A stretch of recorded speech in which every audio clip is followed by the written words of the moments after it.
First, effort. Source: ChatGPT.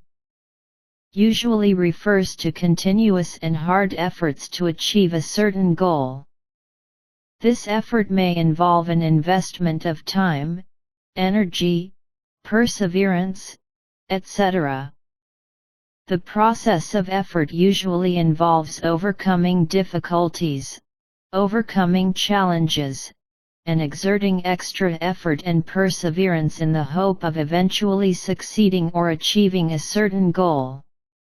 Effort is a positive attitude that reflects an individual's identification and sense of responsibility for goals set by himself or others. Whether in school, career, relationships, or other areas, hard work is a fundamental prerequisite for progress and achievement. In general, effort is a process of unremitting efforts and struggle in pursuit of goals. This word emphasizes the effort and labor an individual puts into achieving his or her expectations. Hard work may not necessarily lead to success. What should people know after turning 30 to live happily? Source: Dateline. After reaching a certain age, what kind of success should we pursue? I have wanted to write about this topic for a long time. Maybe I finally crossed a certain decimal number, but after browsing a lot of books and articles on XX things that should be done when you are XX years old, I feel that this kind of thing has reached a certain age. It is necessary to express something that has been experienced in life, and there is always a bit of a sad tone to compose new words. Everyone's life experience is different. Listening to people you don't know share their successful experiences is often like hearing "this is the winning number of my last lottery ticket," for your reference. Maintaining interpersonal and social interaction. Should some people are so polite and smiling that they can't help but think to themselves, "What the hell is this, my fault?" On the contrary, when there are stories of failure experiences and setbacks, the inherent empathy of human nature, or the nature of gossip and bloodthirsty, will make people listen more attentively. Others' unfortunate anecdotes and lessons of blood and tears are more important than one's own. The ordinary seems to be more worthy of cherishing. Reflecting on introspection, it may be that in the traditional concept, I am fortunate to be given a persona of slightly successful experience in certain fields, so I often have the opportunity to share this kind of winning lottery number remarks everywhere, hoping to inspire a small group of friends.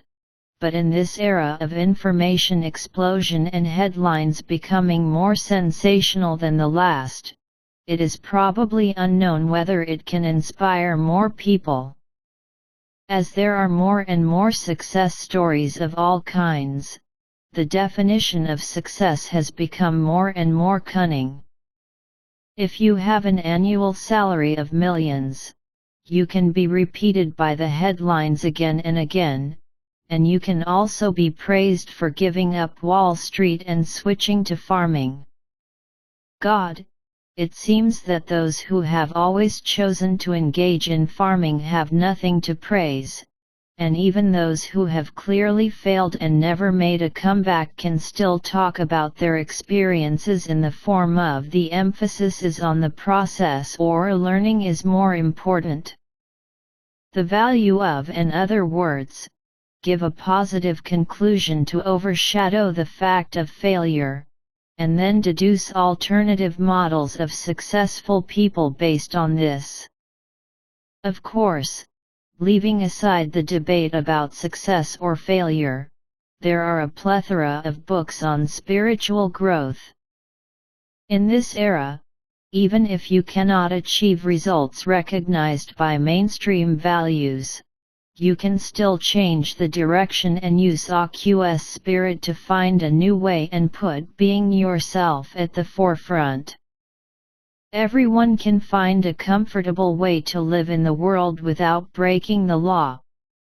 It can only be said that humans are a species that are very good at self-rationalization, even if the people around them clearly don't think so.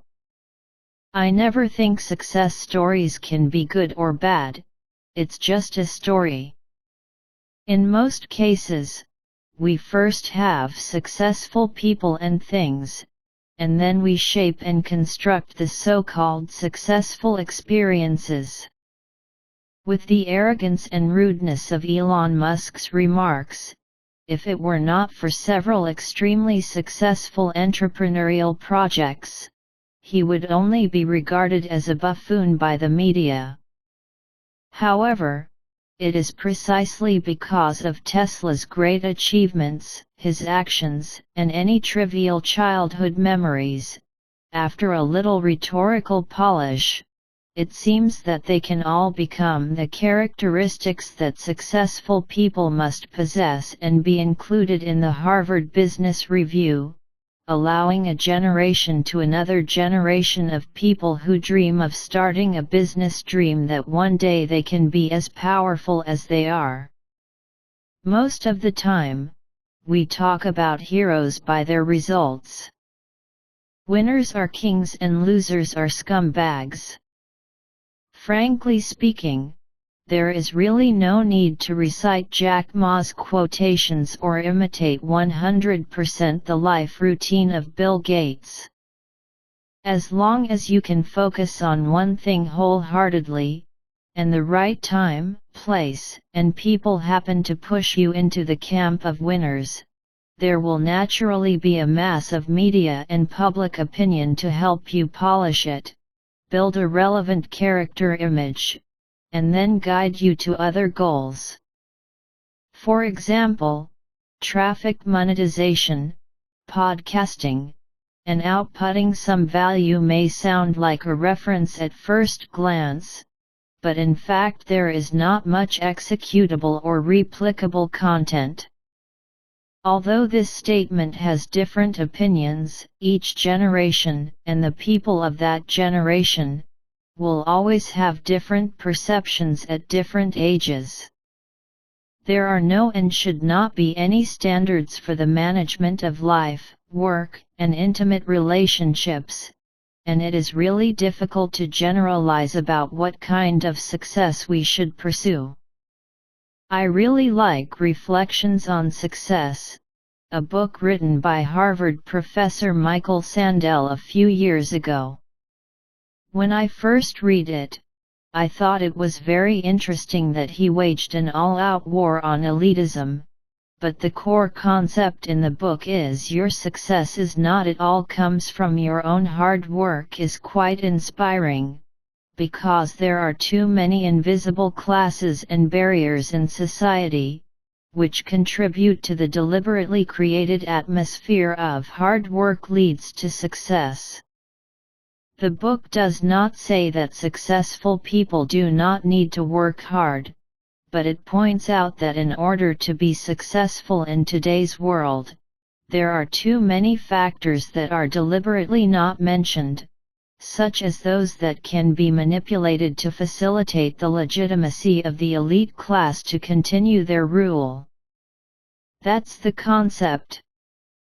Wouldn't it be more self-explanatory if we set the tone of a successful life in the pursuit of happiness instead of traditional wealth and status? That may be true for some people, but not necessarily.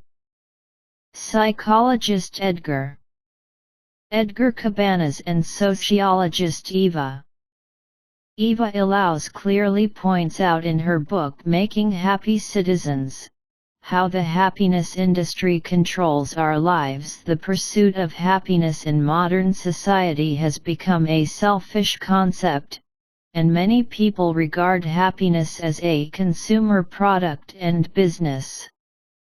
This also explains why spiritual and inspirational books can form a category of their own, and they can still sell well no matter how they repeat the same old tunes. The best example is that usually a person who wants to pursue joy and happiness buys a book about self-satisfaction and wants to learn how to obtain happiness, but often he will definitely buy a second or third book. Some even become obsessive and spend tens of thousands to take aspiration courses. As a result, they did not become happier, but this behavior contributed to the happiness-selling industry and the development of positive psychology as a pseudoscience. So what should I do now? What should we pursue as a human being? To be honest, I don't have an answer, and I can only get some specious answers when asking ChatGPT. What goals are not static? Healthy families and good interpersonal relationships, pursuing knowledge and new things, being yourself and not caring about other people's opinions, etc. Very tasteless inspirational advice, but when there is no other better answer, it seems that you can only listen and have a look, and then find out your preferred arguments yourself, rationalize and internalize them, and then let your life continue to pretend to be meaningful. Second, life strategy. Source: ChatGPT. Life strategy is a metaphorical term often used to describe plans, strategies, and actions for life. Everyone faces a variety of challenges and opportunities, and developing a personalized life strategy can help you better cope with these situations and move toward your goals. Here are some suggestions for developing and implementing a personal life strategy.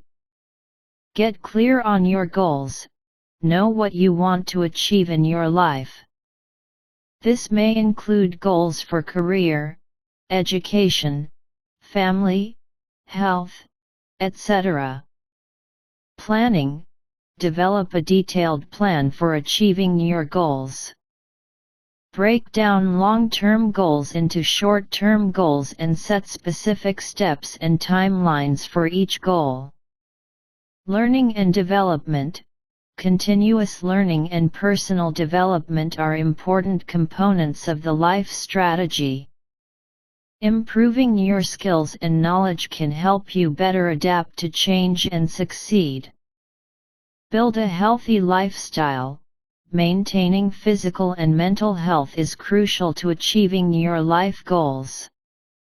Good sleeping, eating, and exercise habits can build physical and mental resistance.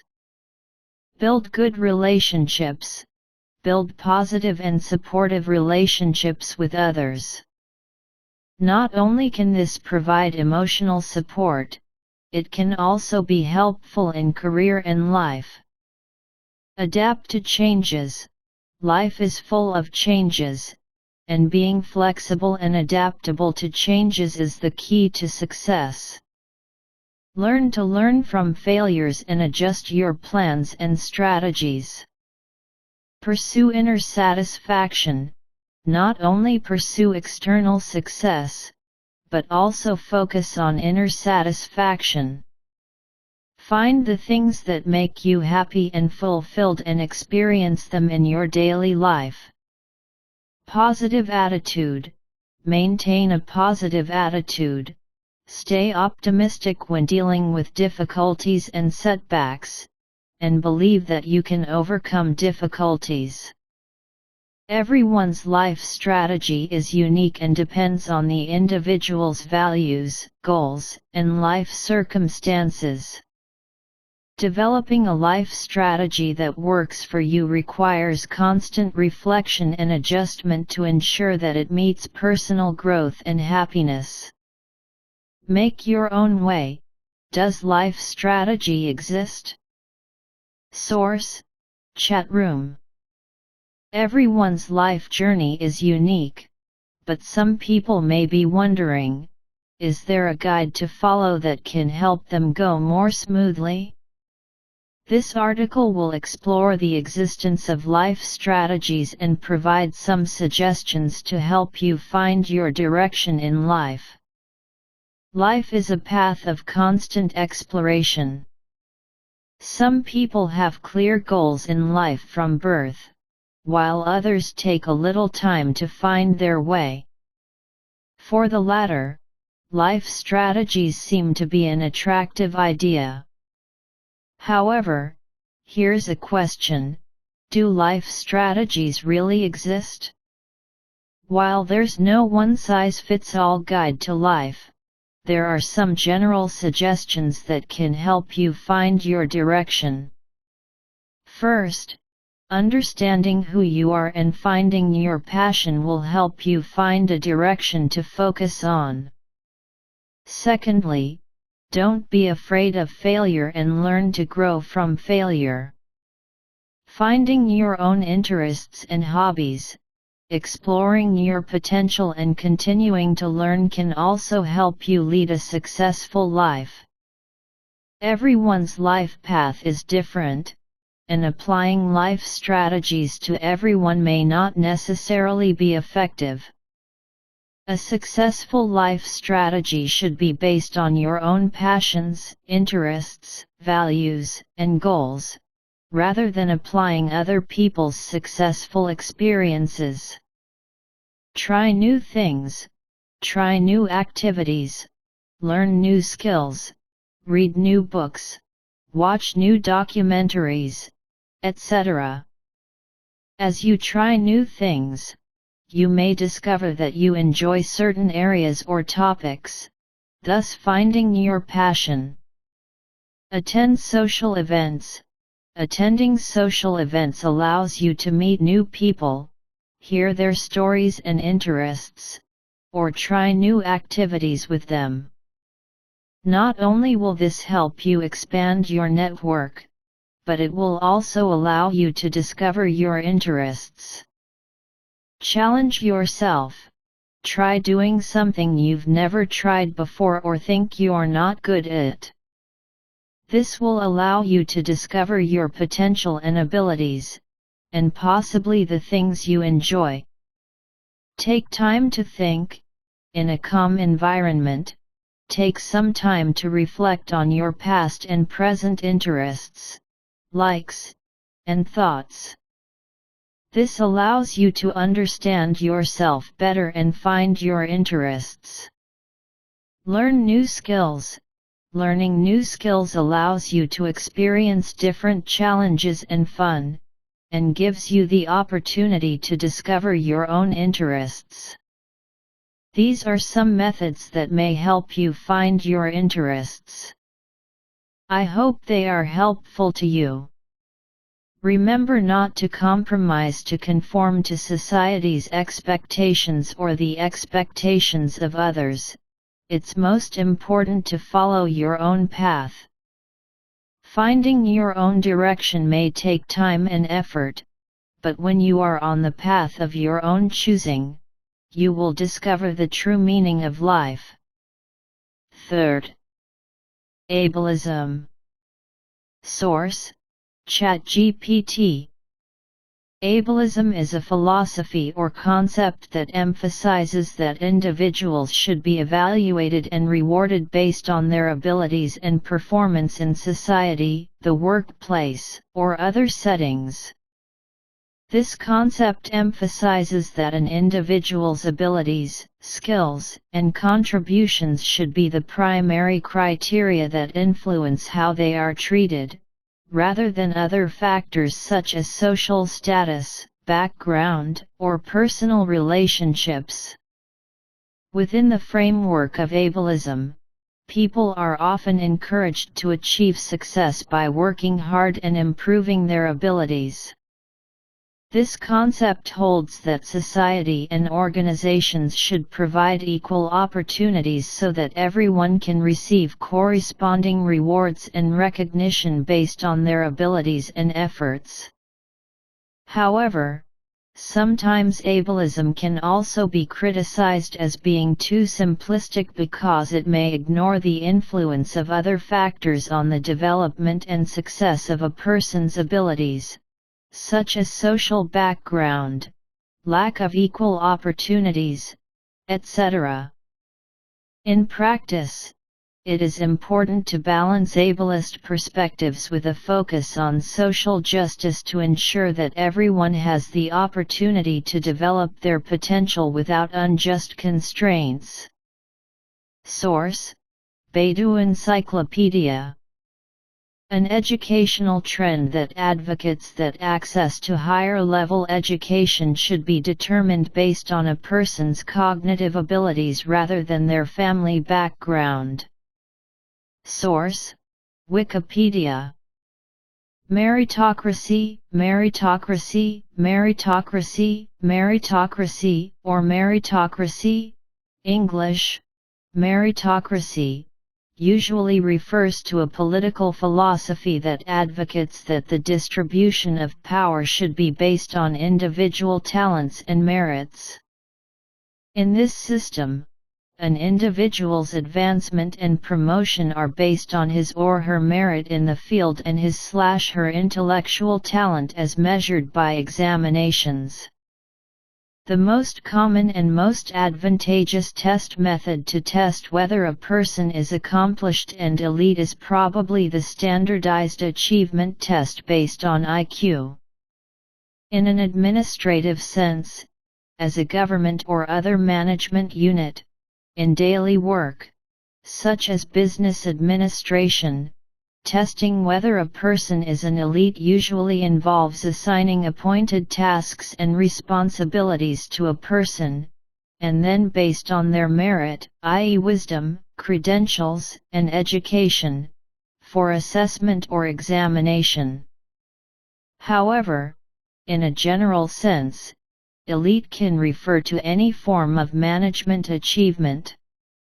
The words utilitarianism and pragmatism and elite also give a broader definition and may be used to refer to any person with adjudication or influence on the government, education, or ability person. Compared to the original part of speech, the use of this term was introduced in 1958 by Michael Young, who classified it as a quality. The idea of elitism, in its broader sense, can be applied generally to any act of judging material things or demonstrating one's own merit. This behavior is often described in sociology and psychology.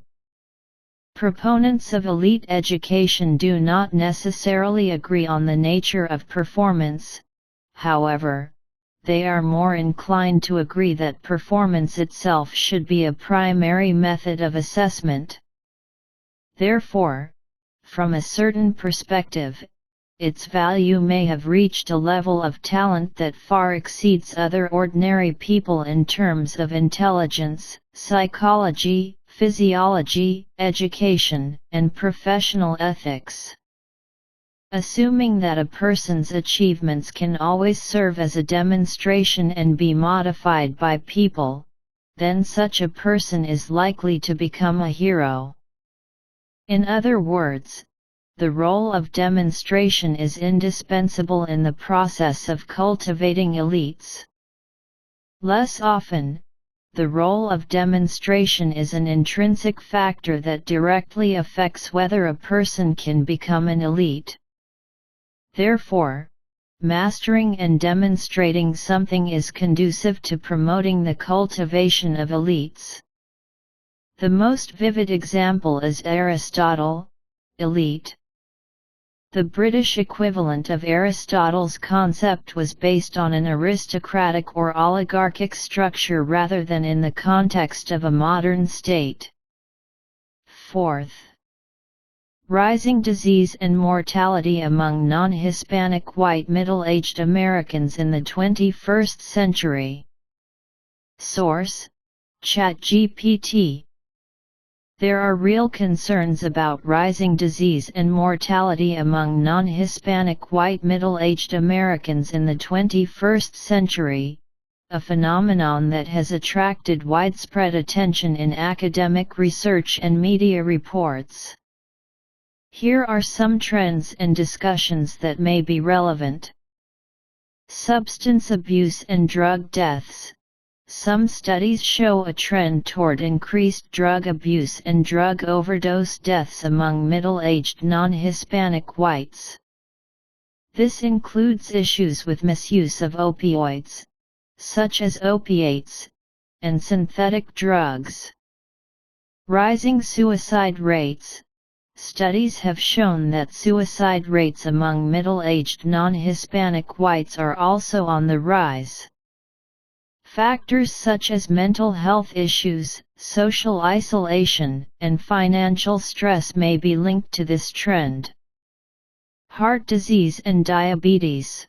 Like other groups, middle-aged non-Hispanic whites are at risk for chronic diseases such as heart disease and diabetes. Lifestyle, diet, and health care issues may have an impact on the incidence of these diseases. Economic inequality. Economic inequality can have negative consequences for people in middle age, including on health. Factors such as job insecurity, low wages, and inadequate health care can all have a negative impact on health. Note that these trends may vary across generations and regions, and new research may have provided deeper insights into this issue. For the latest information on this topic, it is recommended to consult the latest academic research and reports from authoritative health organizations. White working class America, pushed to death by poverty.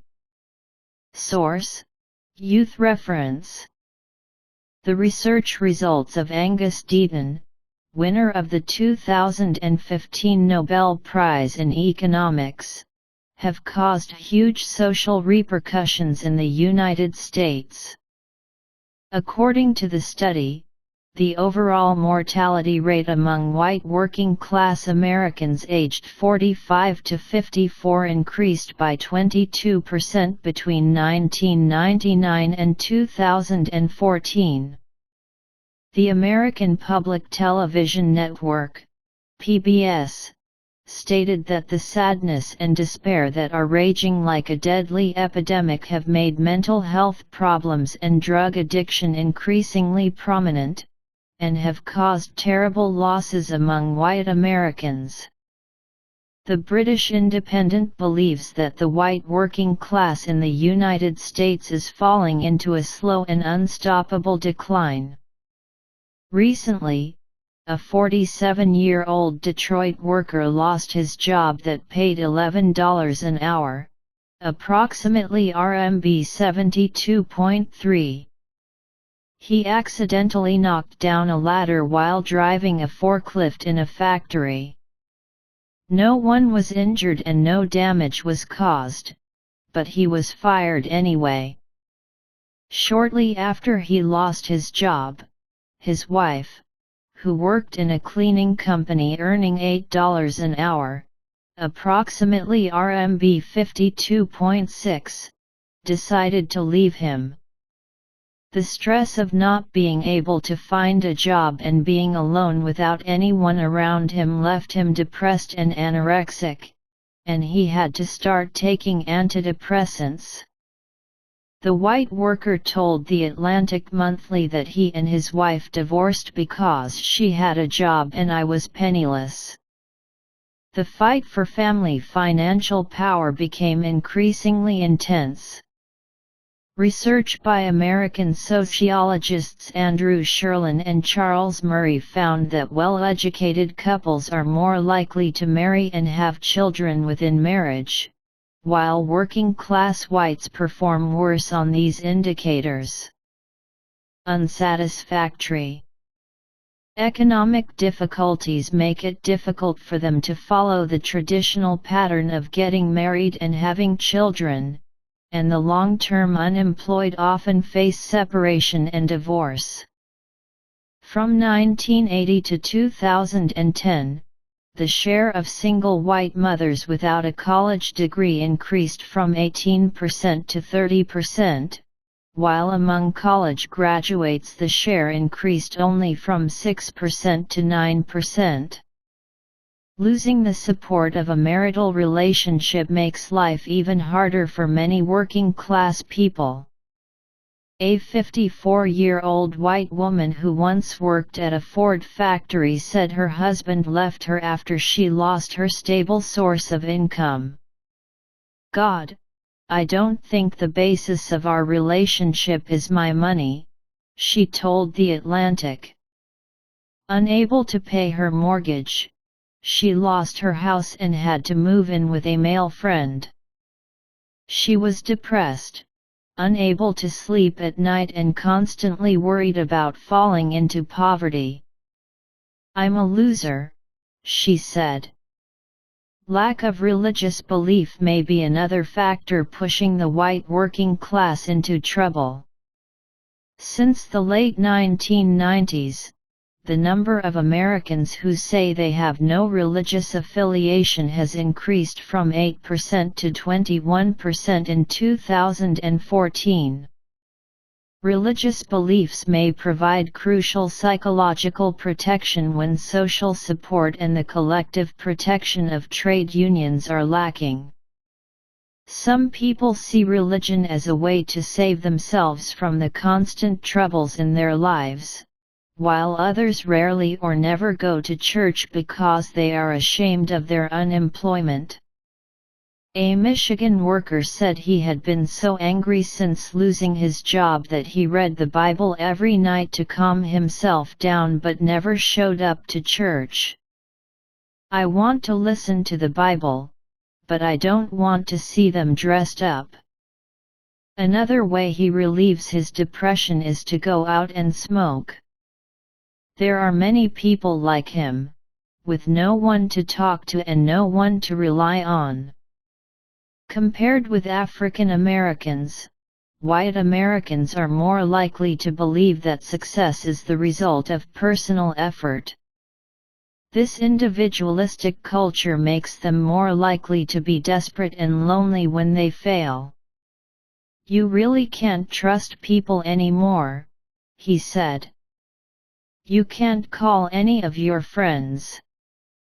On November 2, 2015, Angus Deaton, an economist at Princeton University in the United States and winner of the 2015 Nobel Prize in Economics, and his wife Anne Case, published in the Academy of the National Academy of Sciences. The research results of the journal found that between 1999 and 2014, the mortality and suicide rates caused by alcohol and drugs among white working-class people of multiple age groups increased significantly, especially among those aged 45 to 54 and with a high school degree or below.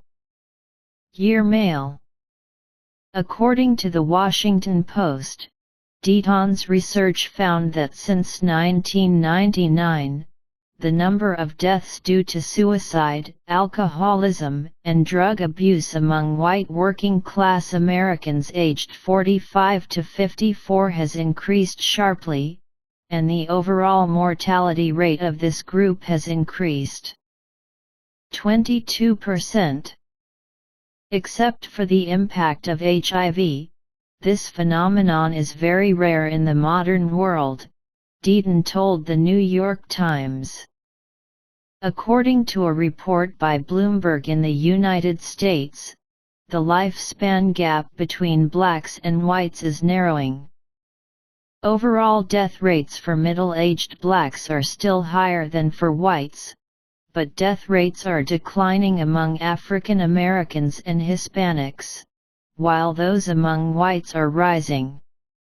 Taking 1999 as an example, the proportion of white Americans with low education who died from accidental drug and alcohol poisoning was 4 times higher than those with a bachelor's degree or above.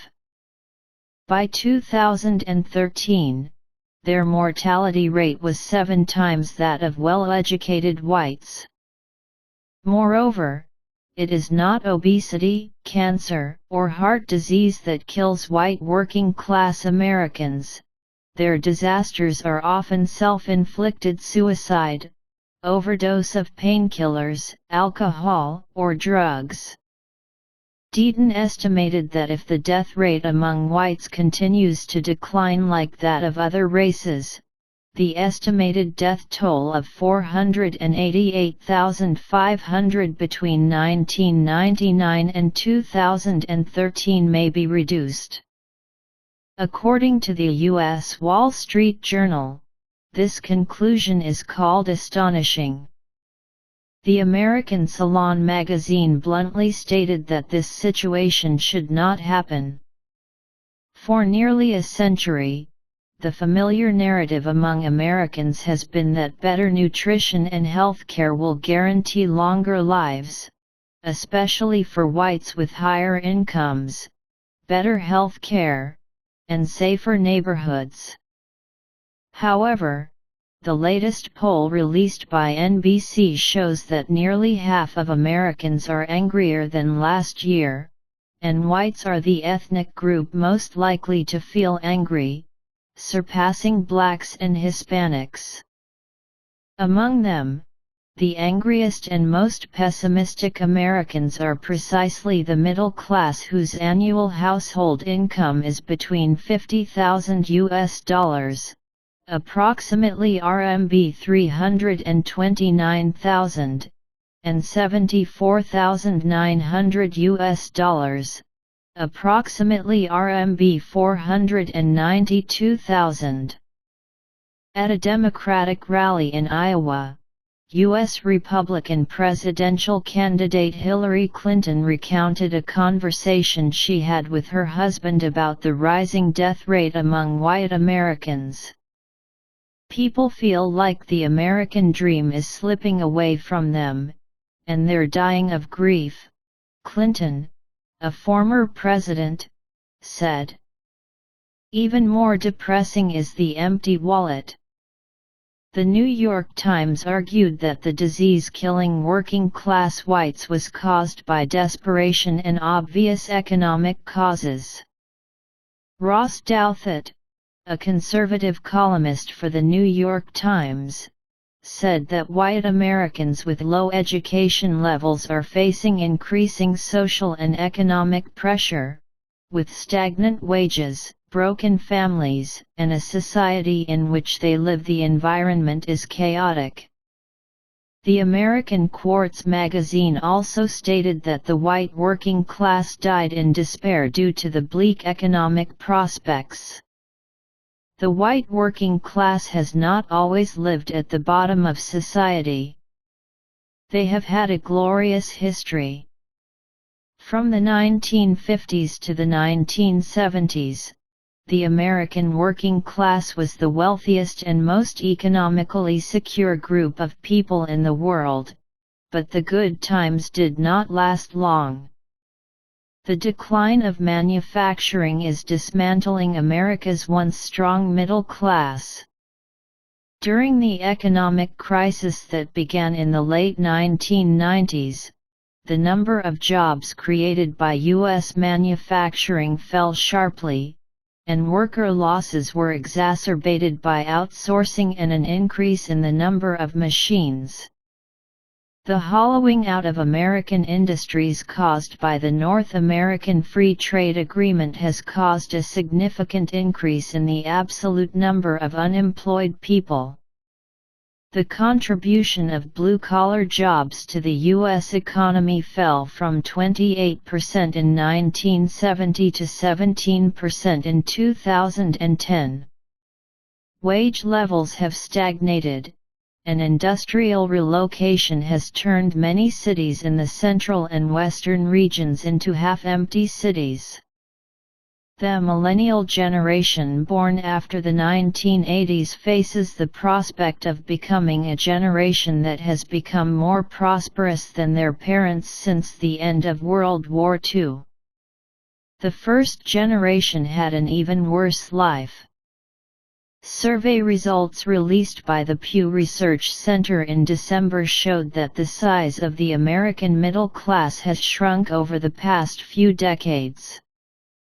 In part, this is due to the disappearance of high-paying jobs with lower education levels. Studies show that since the recession, nearly all the good jobs have been taken by people with college degrees.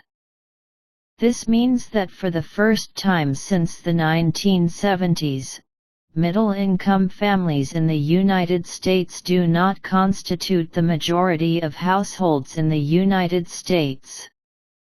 There are far more high- and low-income American households than middle-income ones, a sign of a more unequal society. In such a society, the middle class, which is the greatest driver of social cohesion, has shrunk in size and is losing its core position in life. 2/3 of Americans over the age of 25 do not have a bachelor's degree. They have low wages, few benefits, and sometimes no basic benefits. They used to be able to support themselves through manual labor such as waiters and workers, but many of these jobs no longer exist. Whites in the bottom 20% of income earners are experiencing the same problems experienced by poor blacks, including job insecurity and crowded, dangerous living spaces. Research by Valerie Wilson of the Economic Policy Institute shows that the average hourly wage for white men with less than a high school degree fell from $19.76 in 1979 to $17.50 in 2014. Over the past 20 years, the number of trade unions has been reduced to an unprecedented low level, further weakening the bargaining power of the working class. The Atlantic Monthly pointed out that many low-educated Americans do not continue their education, not because they cannot afford tuition or cannot learn, but because they like to work with their hands. But now, without the necessary degrees, they can't even find jobs working with their hands.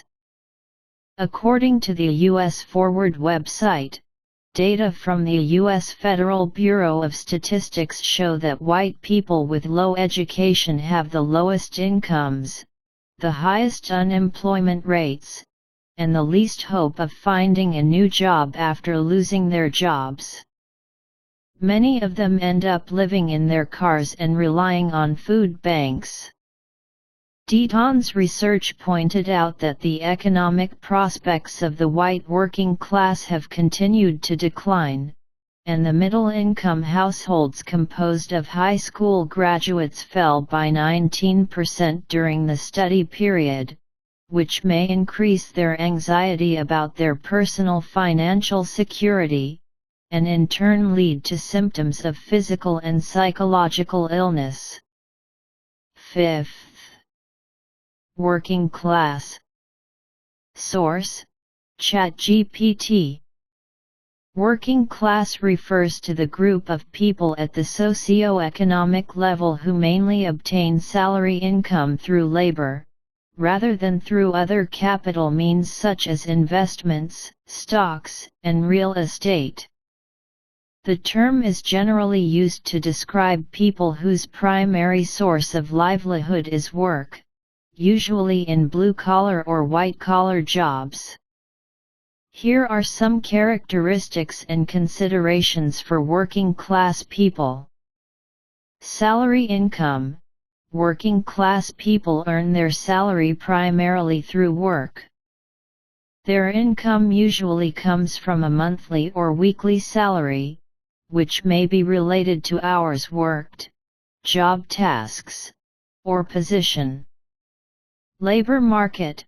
Working class people typically search for jobs in the labor market, compete for positions, and negotiate salary packages based on skills and experience levels. Socioeconomic status. Working class people have a relatively low socioeconomic status and may face financial stress, rising cost of living, and other economic challenges. Benefits and insurance. Working class people may rely on employer-provided benefits and insurance, such as health insurance, pensions, etc., to cope with life's risks. Education and training. Improving your skills and education is critical to the personal development of working class people, increasing career opportunities and salary levels. Economic uncertainty. Working class people are generally more vulnerable to economic fluctuations, such as rising unemployment, inflation, etc., which may affect their livelihood and quality of life. The working class is a huge group in society and makes important contributions to economic and social development. Source: Baidu Encyclopedia. Working class people refer to people who rely on work for salary income.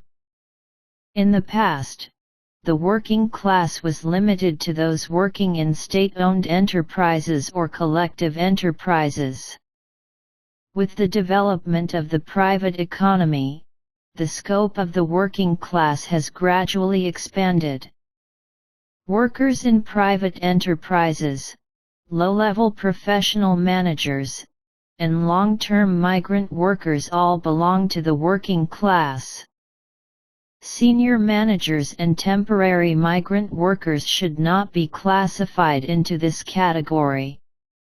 6th.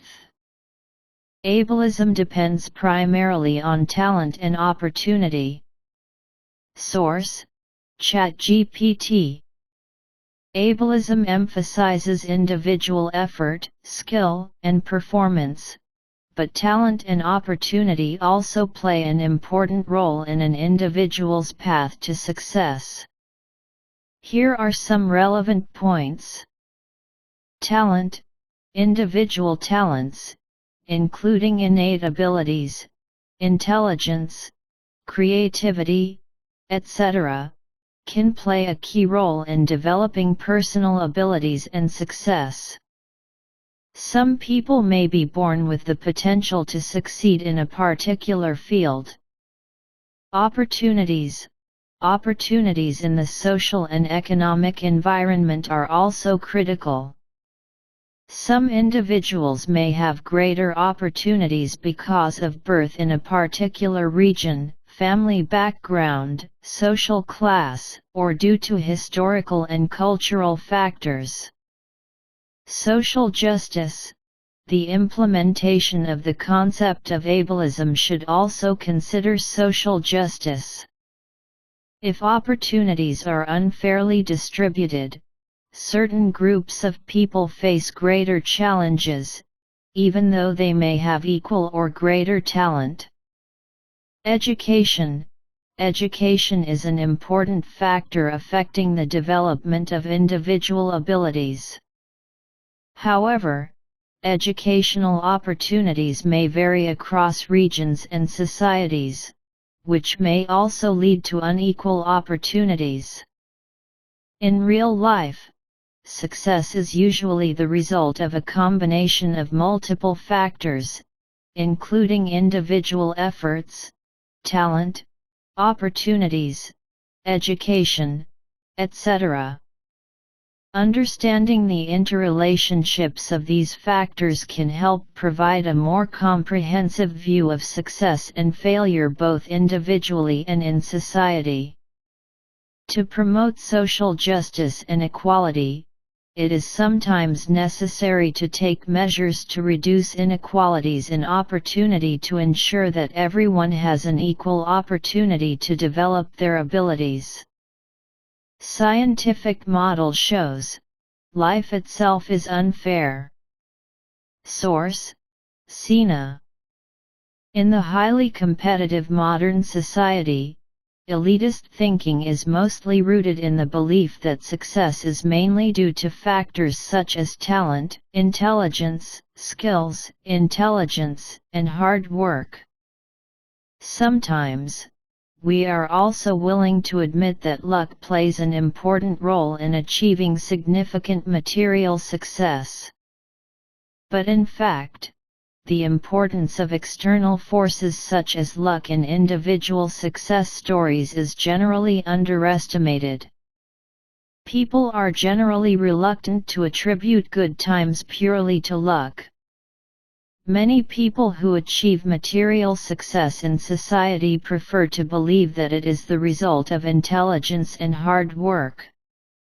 But if success is really directly related to ability, then why are there so many people with mediocre qualifications who are extremely wealthy? Why are some of the smartest people in the world not necessarily rich? Researchers from the Department of Physics and the Department of Economics at the University of Catania in Italy conducted a computer analogy on success defined by financial wealth. They found that the most successful people are not necessarily the most talented, but are indeed the most talented. Lucky. First, the researchers built a virtual world. In this world, 1,000 people with different talent levels are set up in different random locations. Just like in the real world, their talent levels are normally distributed and they will encounter random lucky and unlucky events. At the beginning, everyone is given the same 10 units as initial capital. The level of talent, determined by characteristics such as IQ, skill, or effort, affects the likelihood that they will be able to turn opportunities into more capital. Every 6 months, these people experience a certain number of lucky events, green, and a certain number of unfortunate events, red. Whenever they encounter an unfortunate event, their success value is reduced by half, and whenever they encounter a lucky event, their success value increases in proportion to their talent level, simulating the relationship between talent and opportunity in the real world. Relationship between. After simulating these people's careers for up to 40 years, the researchers found that the distribution of wealth in the simulations was eerily similar to what they see in the real world.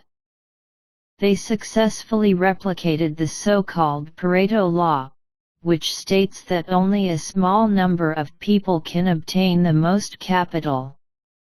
This means that in the final results of the 40-year simulation, while talent is normally distributed, success is not. The 20 most successful people hold 44% of the wealth, while nearly half have less than 10 units of accumulated wealth. So are these most successful people also the most talented? In this regard, Alessandro Pluchino, the first author of this study, said that if it is assumed that intelligence is a prerequisite for receiving rewards, then this is exactly what they expected. But the results of the simulation are not like this. Often the most successful people are mediocre in talent, but they are very lucky. We found a precise correlation between luck and success, Pluchino said. Even for less talented individuals, a series of lucky events can lead to great success. This is what we often see. What we see in the world. There are a lot of people who we think of as not being particularly smart, but who somehow achieve very high levels of wealth and success. Of course, individuals first need to possess a certain level of intelligence to take advantage of these opportunities, and this talent can be any ability, including the ability to put in effort, intelligence, and real hard work, the researchers said. In the simulation results, people with higher talent have a higher probability of success through opportunities, and the talent level of the most successful people is at least average. But intelligence alone is not enough. In the simulation, people with the highest levels of talent represented only a small fraction of successful people. Mediocre but lucky people were far more successful than talented but unlucky people. These results may provide some reference for policymakers and financing institutions in the way they allocate opportunities. The researchers found several alternatives that could change existing rewards for achievers. For example, instead of handing out bonuses to high-performing salespeople, a strategy could be switched to a strategy of giving everyone a small amount as a reward. From simulations, this more effective than a meritocracy. In simulations, they randomly gave money to 25% of people, regardless of how well they had performed in the past, and found that doing so increased the rate of success for the most talented people and was more effective than giving money to already successful people, e.g., better performers, salespeople, and then distribute rewards. Past performance is no guarantee of future performance, said economist Alessio Biondo, another author of the paper. If you rely solely on past results to measure value, once you realize that your past results are not only based on talent is also caused by lucky events, then you are a product of luck, not excellence. This research has a positive impact on society as a whole and may create more opportunities for more people. Physicist Andrea Rapisarda, the third author of the paper, said, "This means that improvements in education, health care, and other issues are all part of this project. By giving people, especially young people, access to more lucky events can provide more opportunities for hidden talents to emerge in society." In addition to influencing policy at the macroeconomic level, understanding the role of luck has personal benefits. We tend to focus specifically on the factors that hinder our success in life and ignore the factors that help us. A 2016 study showed that humans have a tendency to ignore luck. Most of us can clearly remember how we overcame difficulties, but we often ignore the advantages we were given to achieve our goals. Luck can also make us more generous and tolerant. Robert Frank, author of Success and Luck, reported in a study that people who realize they are lucky are more likely to donate to charity. In the study, 3 groups were asked to retell a positive event. One group was asked to list the personal factors that led to the event, another group was asked to list external factors, and a control group was asked only to recount the positive experience. Describe it. They were all given monetary prizes and the opportunity to donate them. Participants who cited external factors were found to donate 25% more. It's hard to get people to think about external forces, but we found that by asking them about lucky moments, rather than outright saying they were lucky, we could get them to think about these external factors and make them more resilient, Frank said. Generosity and a greater willingness to contribute to the common good. Where we are born, the family we are born into, the people we meet, many lucky things are largely out of our control and depend on random chance. But even taking this into account, researchers believe that luck can be increased through some experimentation. The results of this analogy are consistent with a growing body of research based on real data, which strongly suggests that luck and chance play an immeasurable role in personal success.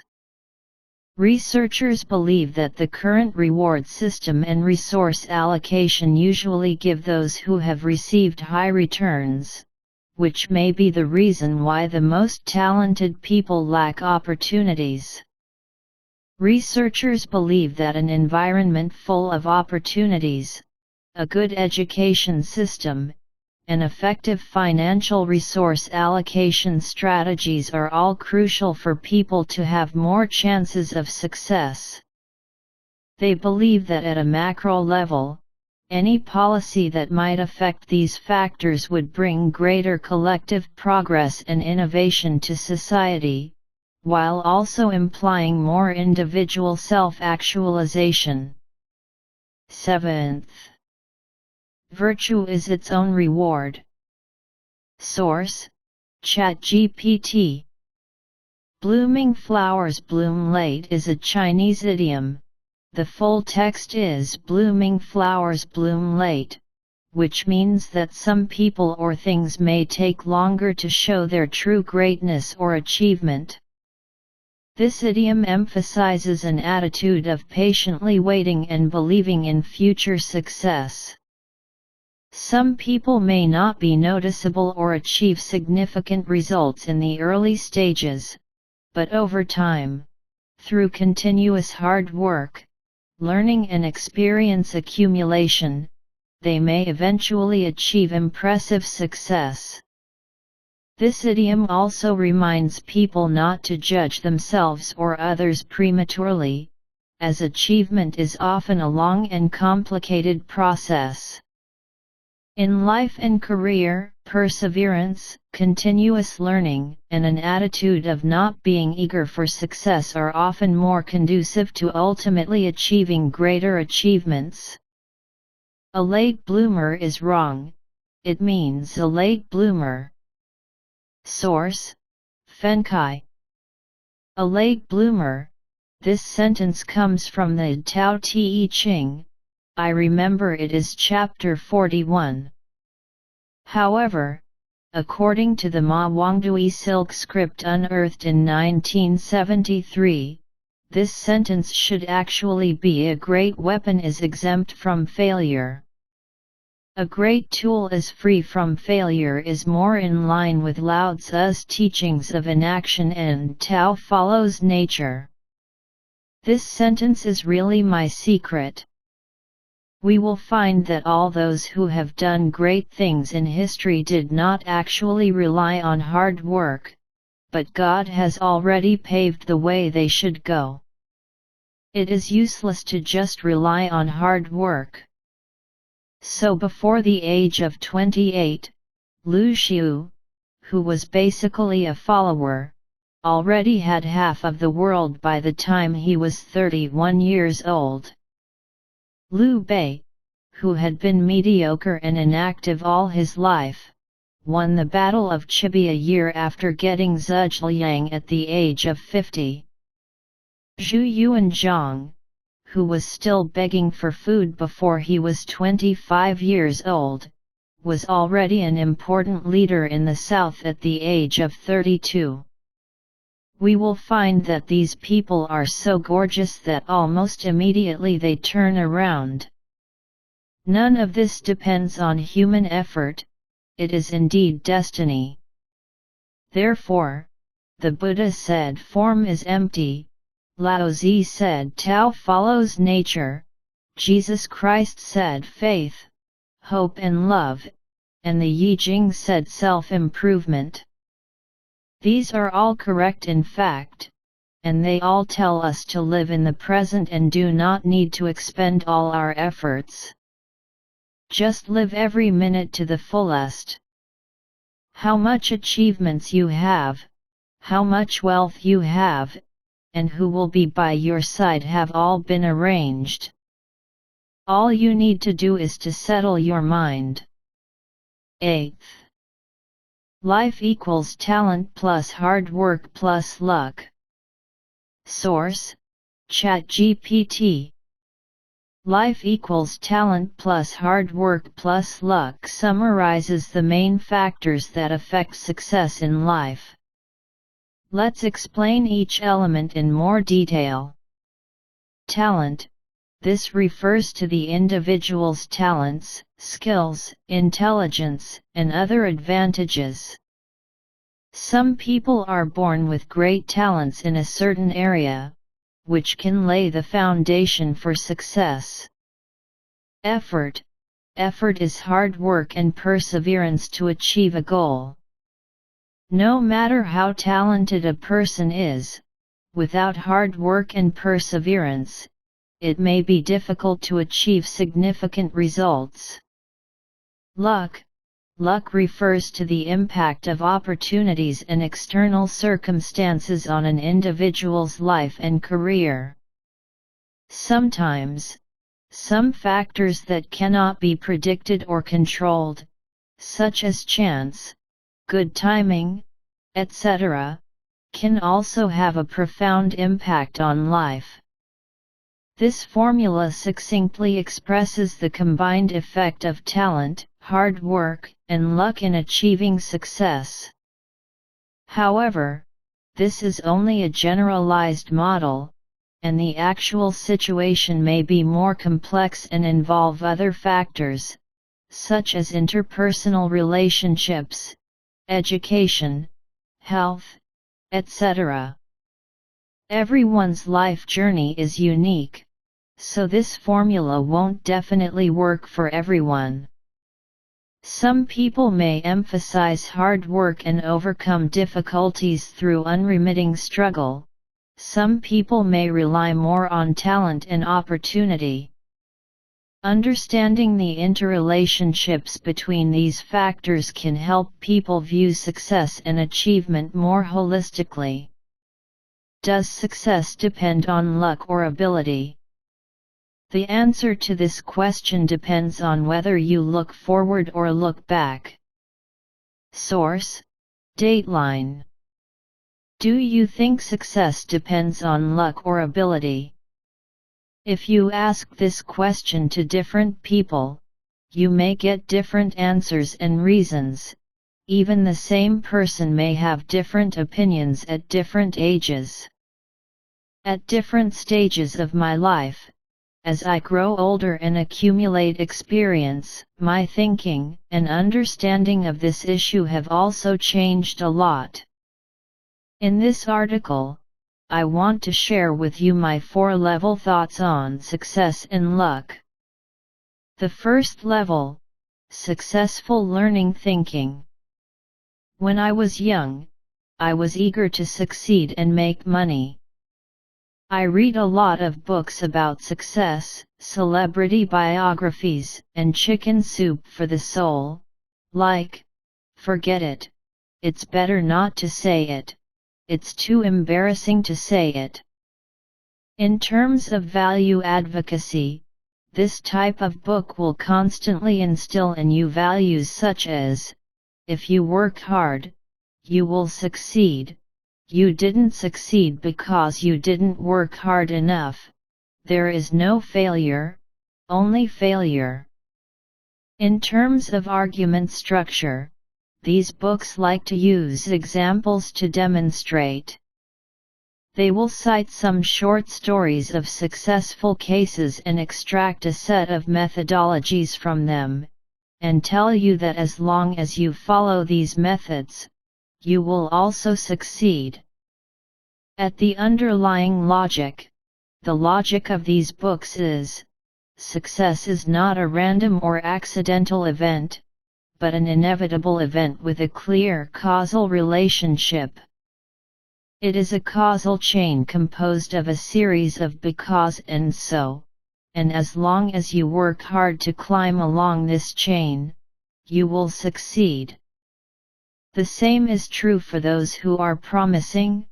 Success, of course, depends on personal talent and hard work. This is my understanding of success in my 20s. The second level, anti-successful learning thinking. When I get older, I read more and more miscellaneous books.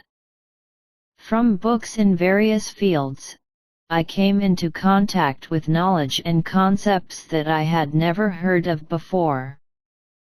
For example, from the philosophy of science, I learned the concept of falsifiability. From statistics, I learned what survivor bias is. These books in different fields and types have subverted many of my previous values and worldview. My cognition has gained a new upgrade. At this time, when I saw various cases of successful people, things, I had a completely different feeling. For example, take Netflix, a platform commonly used by everyone to watch dramas and movies. Many experts have analyzed that a large part of Netflix's success comes from their unique corporate culture and values, which is the highly paid mercenary culture. Compared with other well-known companies in Silicon Valley, such as Facebook and Google, which treat their employees like family members, Netflix's motto is, "Don't call me brothers. We are not a family, we don't want loyalty, we just want success, we just want the A coffee among the A coffees." At a time when Netflix's stock price was soaring and reaching new highs every year, these analyses sounded reasonable and explanatory, right? But since the end of last year, 2022, Netflix's stock price has plummeted, and the company's market value has almost evaporated by 2/3. There has even been a wave of resignations, with a large number of star employees leaving, and the company facing the biggest crisis in the past 10 years. At this time, some experts jumped out to analyze and said that the reason for Netflix's failure was because of its unique corporate culture. It does not treat employees as family members, only as mercenaries, which makes outstanding employees have no sense of belonging and security. Don't want to stay in the company for a long time. Well, that sounds reasonable, right? But have you ever discovered that the reason not treating employees as family members can be used when a company succeeds or when it fails? No matter how it makes sense, it can be justified. This kind of reason that can be explained on the positive side and the negative side, and cannot be wrong no matter what, is a typical characteristic that does not have falsifiability.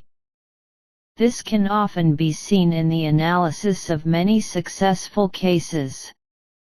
For another example, every once in a while, articles like this will appear in financial magazines. A certain fund has performed extremely well, beating the market index for several consecutive years.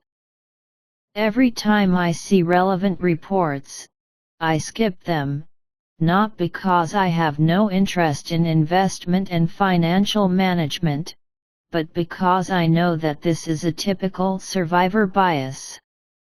A large number of studies have pointed out that if the time period is extended, For example, 15 years, more than 90% of fund performance will lose to the market index.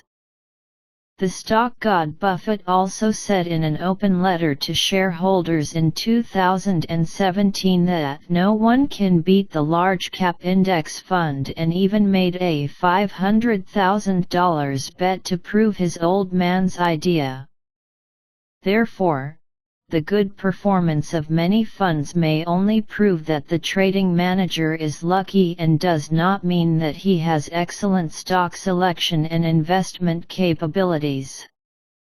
This is like asking you to toss a coin and get heads 10 times in a row. You may not be able to do it for a whole day, but if you find 10,000 people to toss it, within a few minutes, about 10 people will toss it continuously. 10 heads. It's not that these 10 people have extraordinary coin-tossing skills, but probability. The two concepts of survivor bias and falsifiability are like the heavenly sword and the dragon-slaying knife to me at this period. I brought these two magical weapons to kill everyone, and I cut down everyone I saw. 1. If you see 2, cut a pair. All successful books or case studies are bullshit in my eyes. Level 3.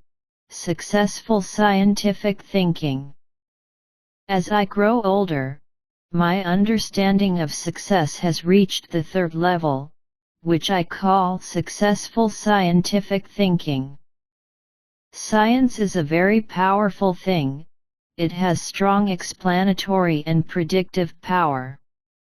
In recent years, there have been many popular science books that have brought scientific research results about success into the public eye, such as Success in Luck, Breaking the Superstition of Success, There is a Formula for Success, etc.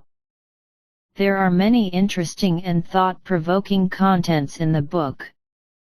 Here are 2 simple points to share with readers. 1 is success mainly dependent on ability or luck. It has a lot to do with your professional field.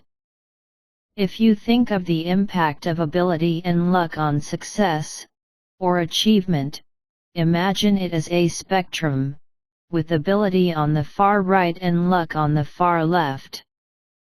Different fields and different majors fall at different positions on the spectrum.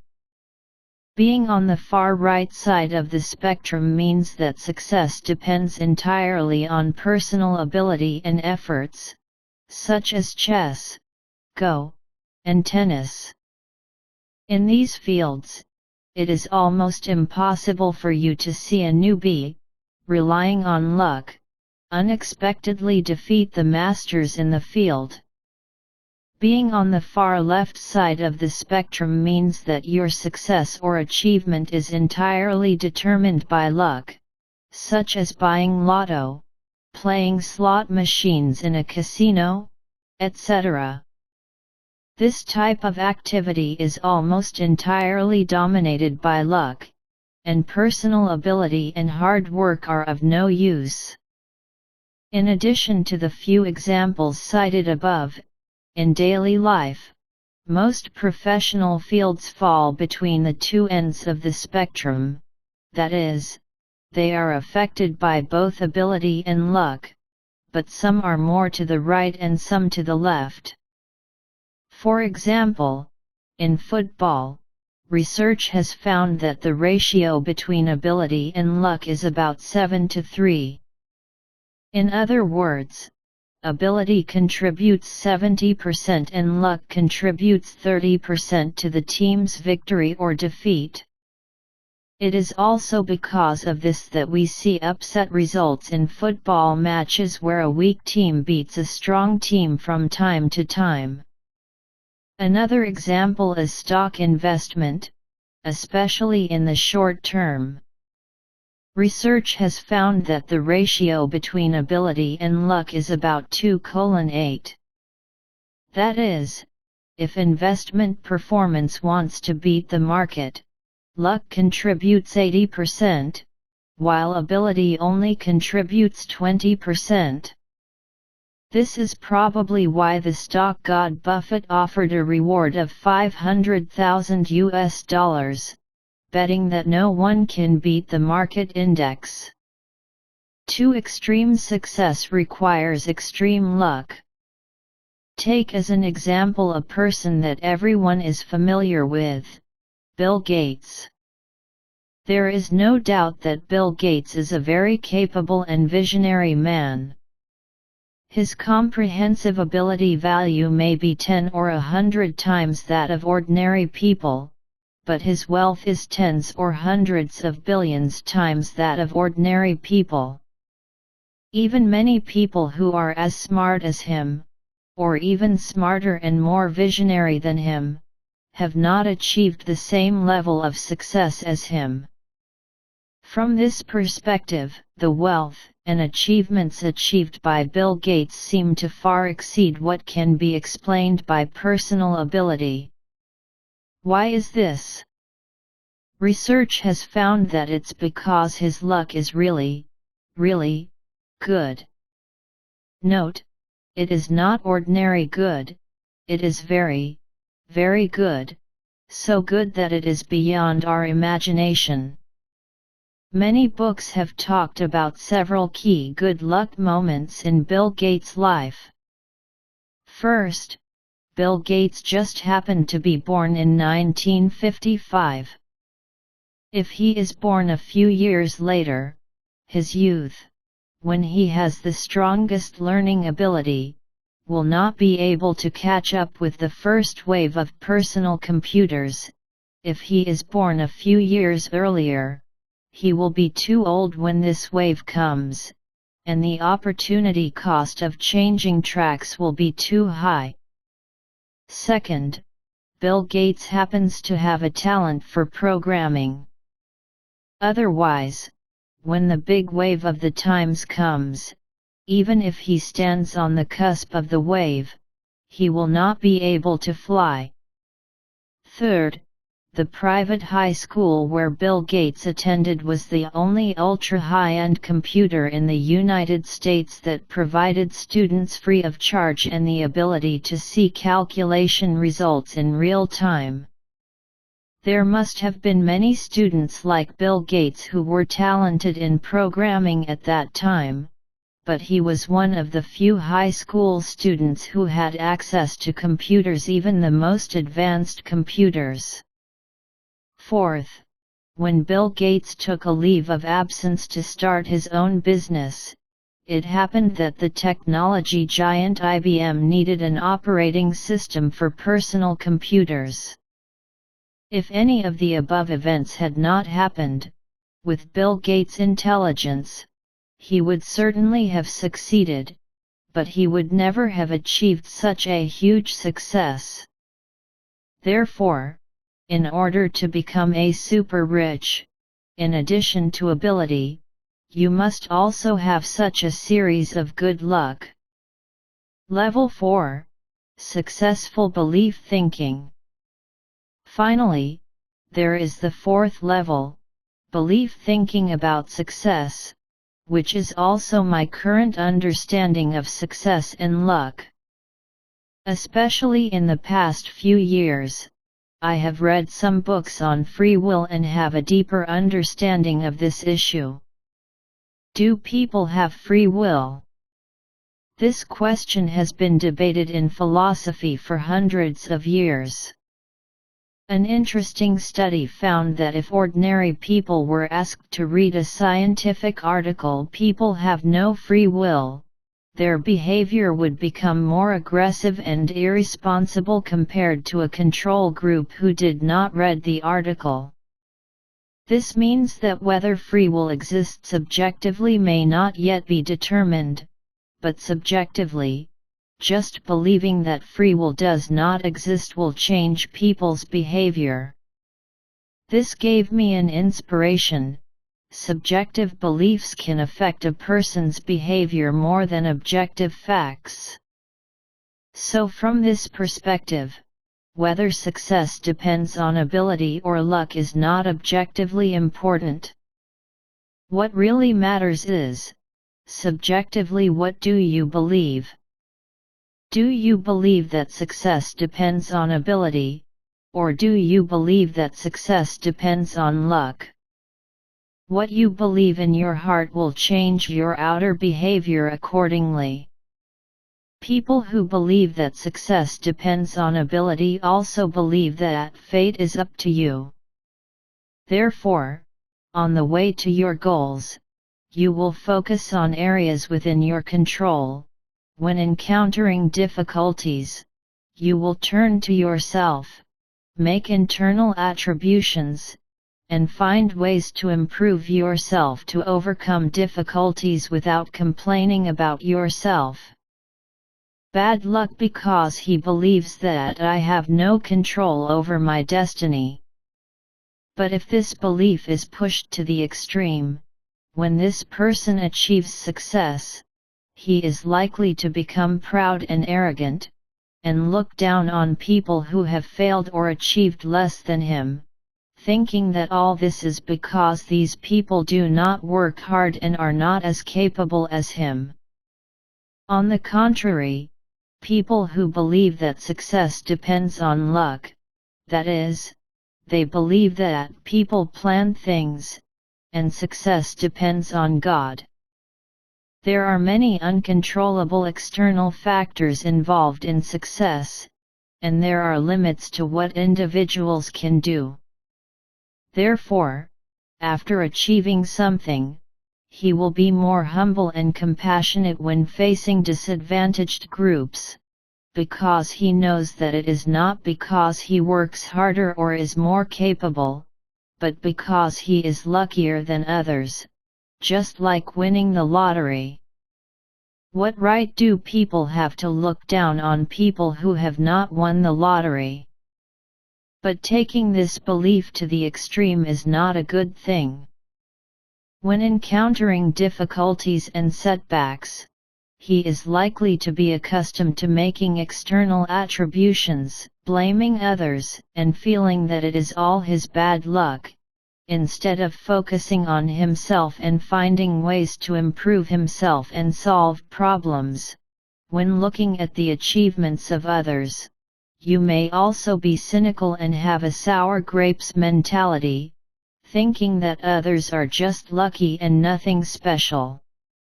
Therefore, believing that success depends on ability or luck has a positive guiding significance for behavior.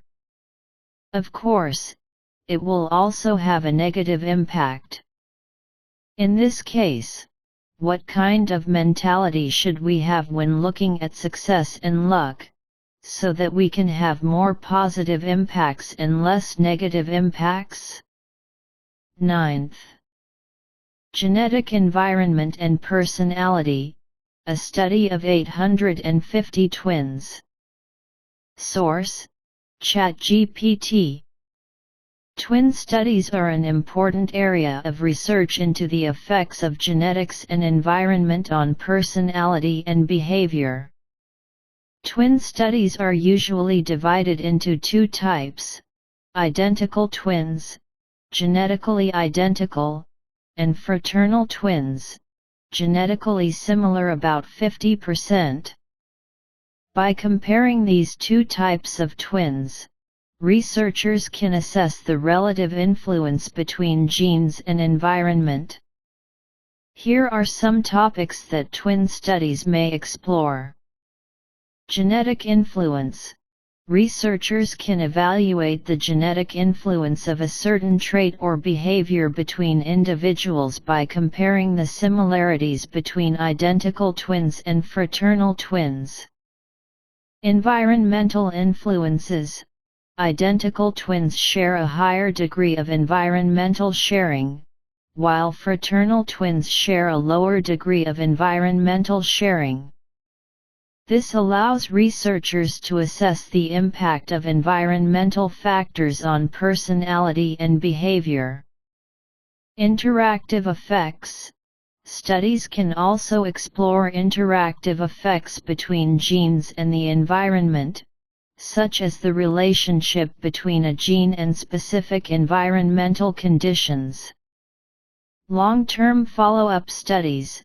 Some twin studies are long-term and track changes in twins at different stages of their lives to more fully understand the effects of genes and environment on personality and behavior. Please note that study results may vary depending on factors such as sample size, study design, and measurement tools used. If there is specific research or information, it is recommended to consult relevant academic journals or reports from relevant institutions to obtain more detailed information. Source: Wikipedia. Twin studies demonstrate the absolute and relative effects of environment and genetics in individuals. Twin studies are an important tool in behavioral genetics research. Behavioral genetics studies also use information about sibling relationships, adoption relationships, family history, and more. Twins have very high research value, used to study the impact of different family environments, possessed by different pairs of twins, and different genetic makeup on traits.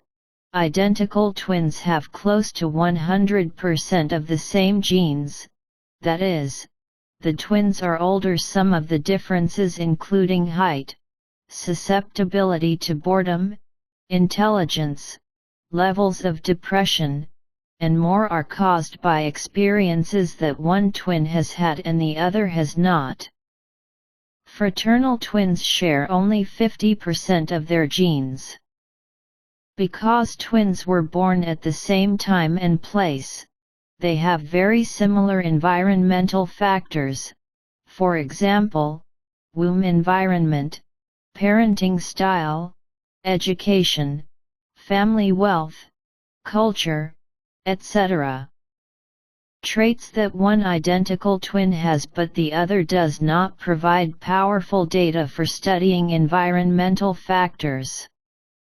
Classical twin studies compare the similarity of identical twins to the similarity of fraternal twins. If identical twins are more similar than fraternal twins, which is true for most traits, this means that genes are more important in those traits. Character of. By comparing the families of hundreds of pairs of twins, researchers can better understand the importance of genetic factors, shared environment, and unique environment in shaping human behavior. Modern twin studies have shown that nearly all traits are partly influenced by genetic differences. Some traits are strongly influenced by genetics, for example, height. Some are moderately influenced by genetics, for example, personality traits, and some are complex. Genetic relationships. Different genes affect different parts of the trait in autism. 10th. Reflections on success, a lesson we must relearn in a chaotic world.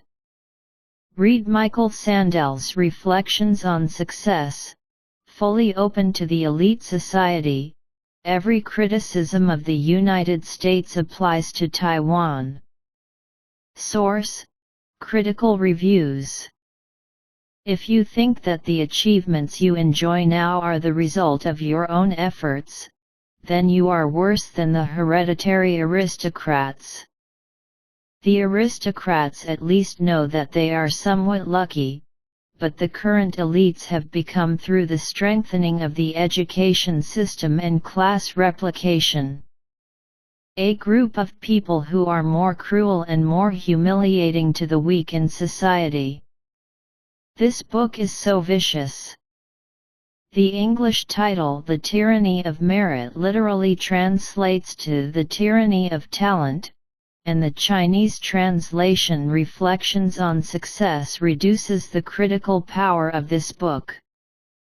This book is extremely radical and it is said to be a more fierce, direct, and critical review of today's elite society.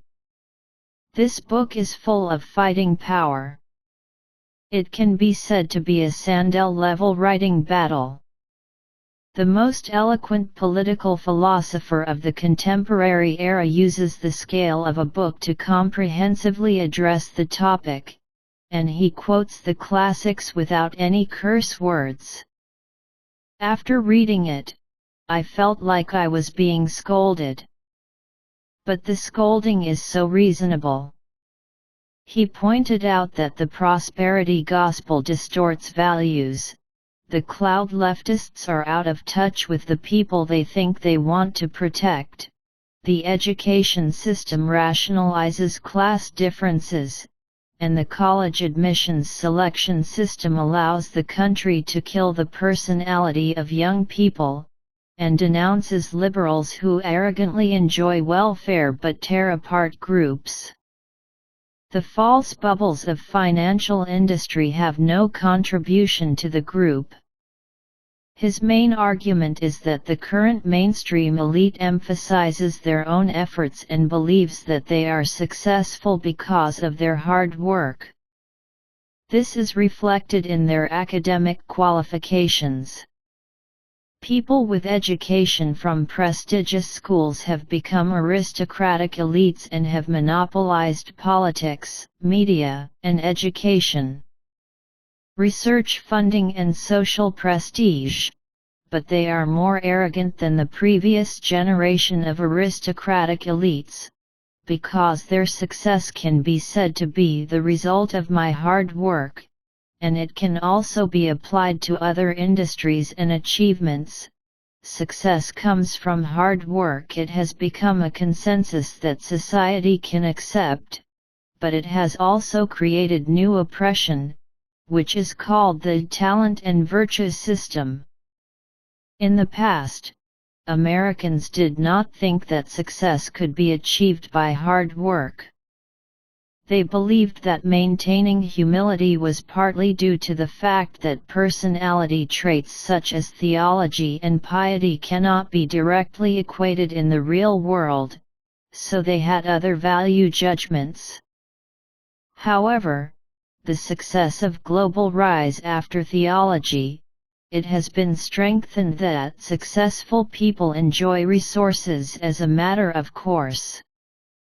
This kind of successful people can enjoy wealth, welfare, and respect as a matter of course has led to the emergence of a new elite class.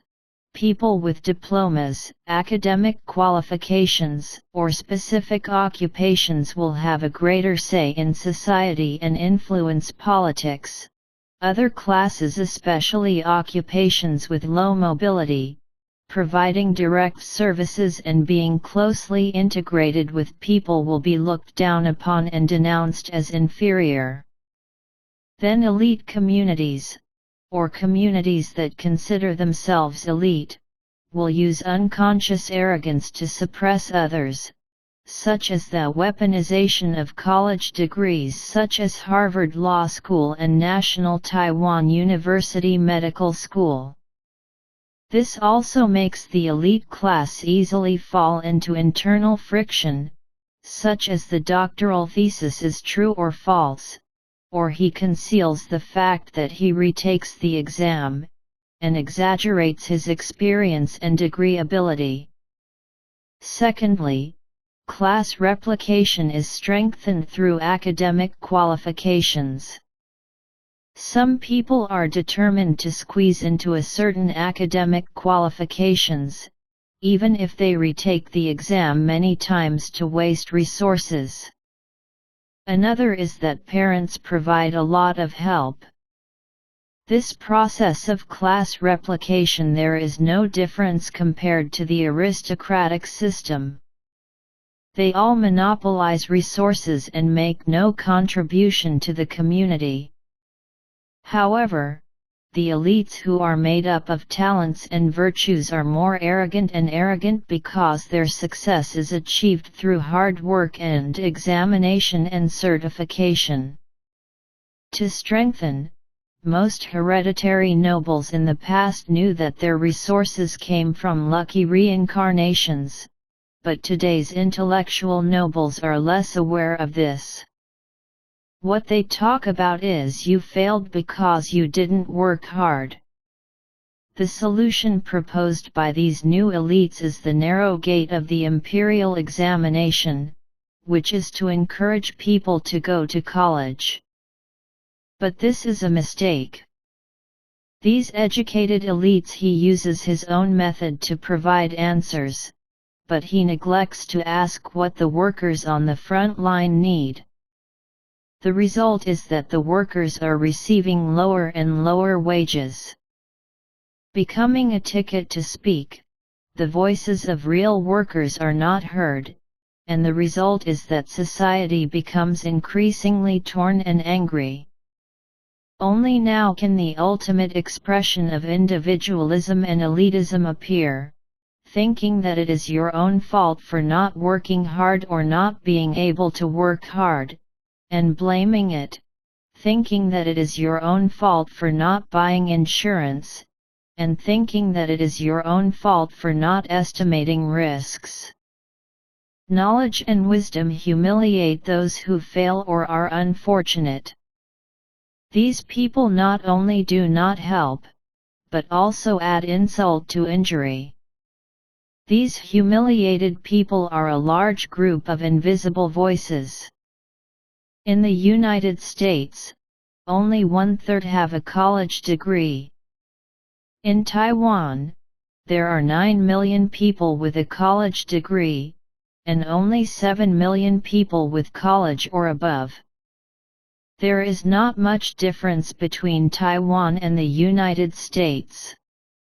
This is very similar, emphasizing intelligence, emphasizing that hard work will lead to success, emphasizing that poor people or those born in poverty can also take college entrance examinations or national examinations. People who have not experienced national examinations will be divided into two groups. They believe that national examinations are the direction of efforts. But they ignore that examinations are selfing and have no contribution to society. What's worse is that diploma and intelligence have become a license to do evil. These people deserve government resources and should be given more protection. In the United States, they are Wall Street. In Taiwan, they are consortiums that are too big to fail. Their interests, they are protected by the state, bought from the media, and packaged as elites, making the next generation of elites think that politicians should also have a high degree of diploma.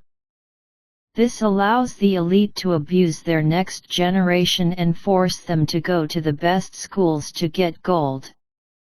The rich and powerful people not only want their children to inherit wealth and group presidents, but also want their children to have a diploma after hard work to prove genius. The result is that mental illness, addiction, and excessive stress among teenagers cause irreparable damage, which limits children's exploration and contact with the world, turning it into only designed review materials. In the end, the same presidents and officials who graduated from prestigious schools were naturally elected, and the academic qualification system and examination system also led to the mediocrity of officials. The dialogue was bombarded with various information, but there was no way to find out from the frontline workers.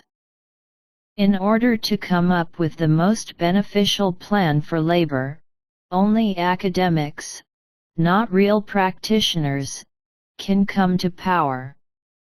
The result of digital management is that it is more demanding from the top down.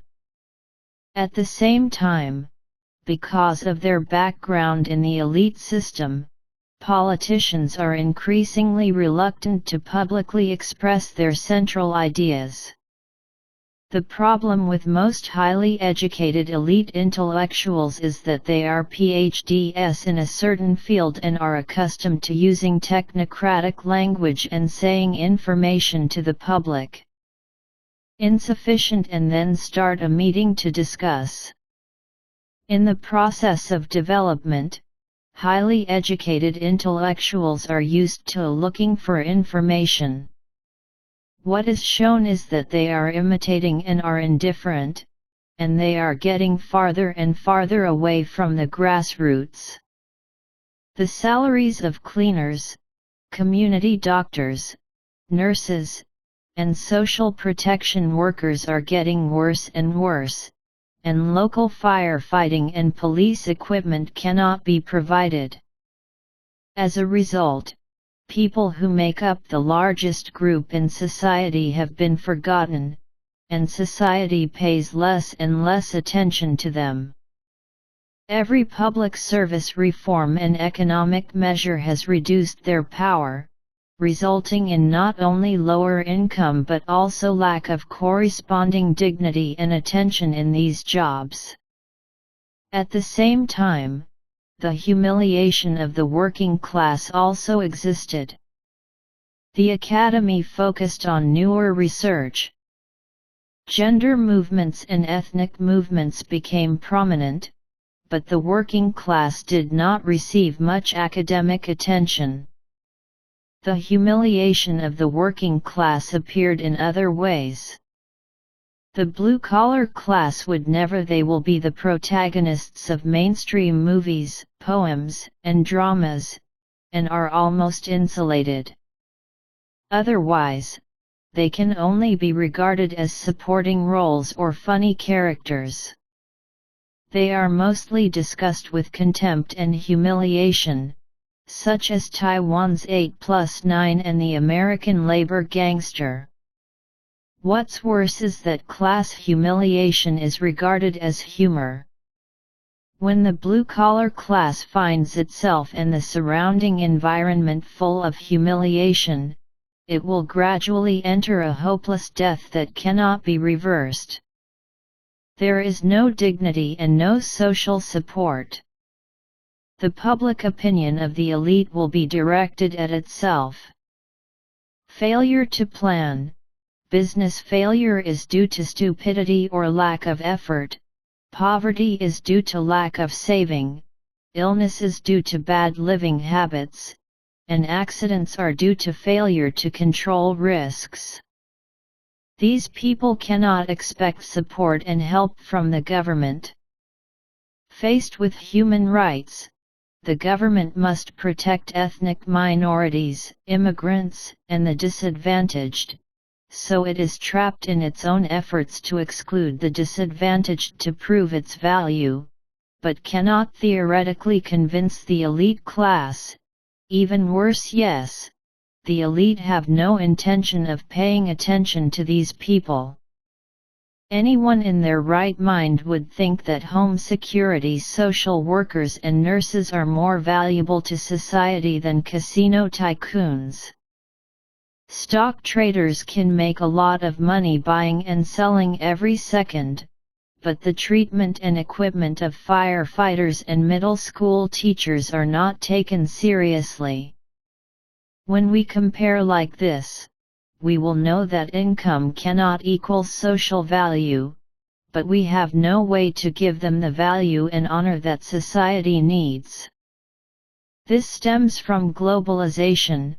Wealthy people make money through free trade and openness, and then give it back to those who lose benefits, and ultimately everyone can benefit.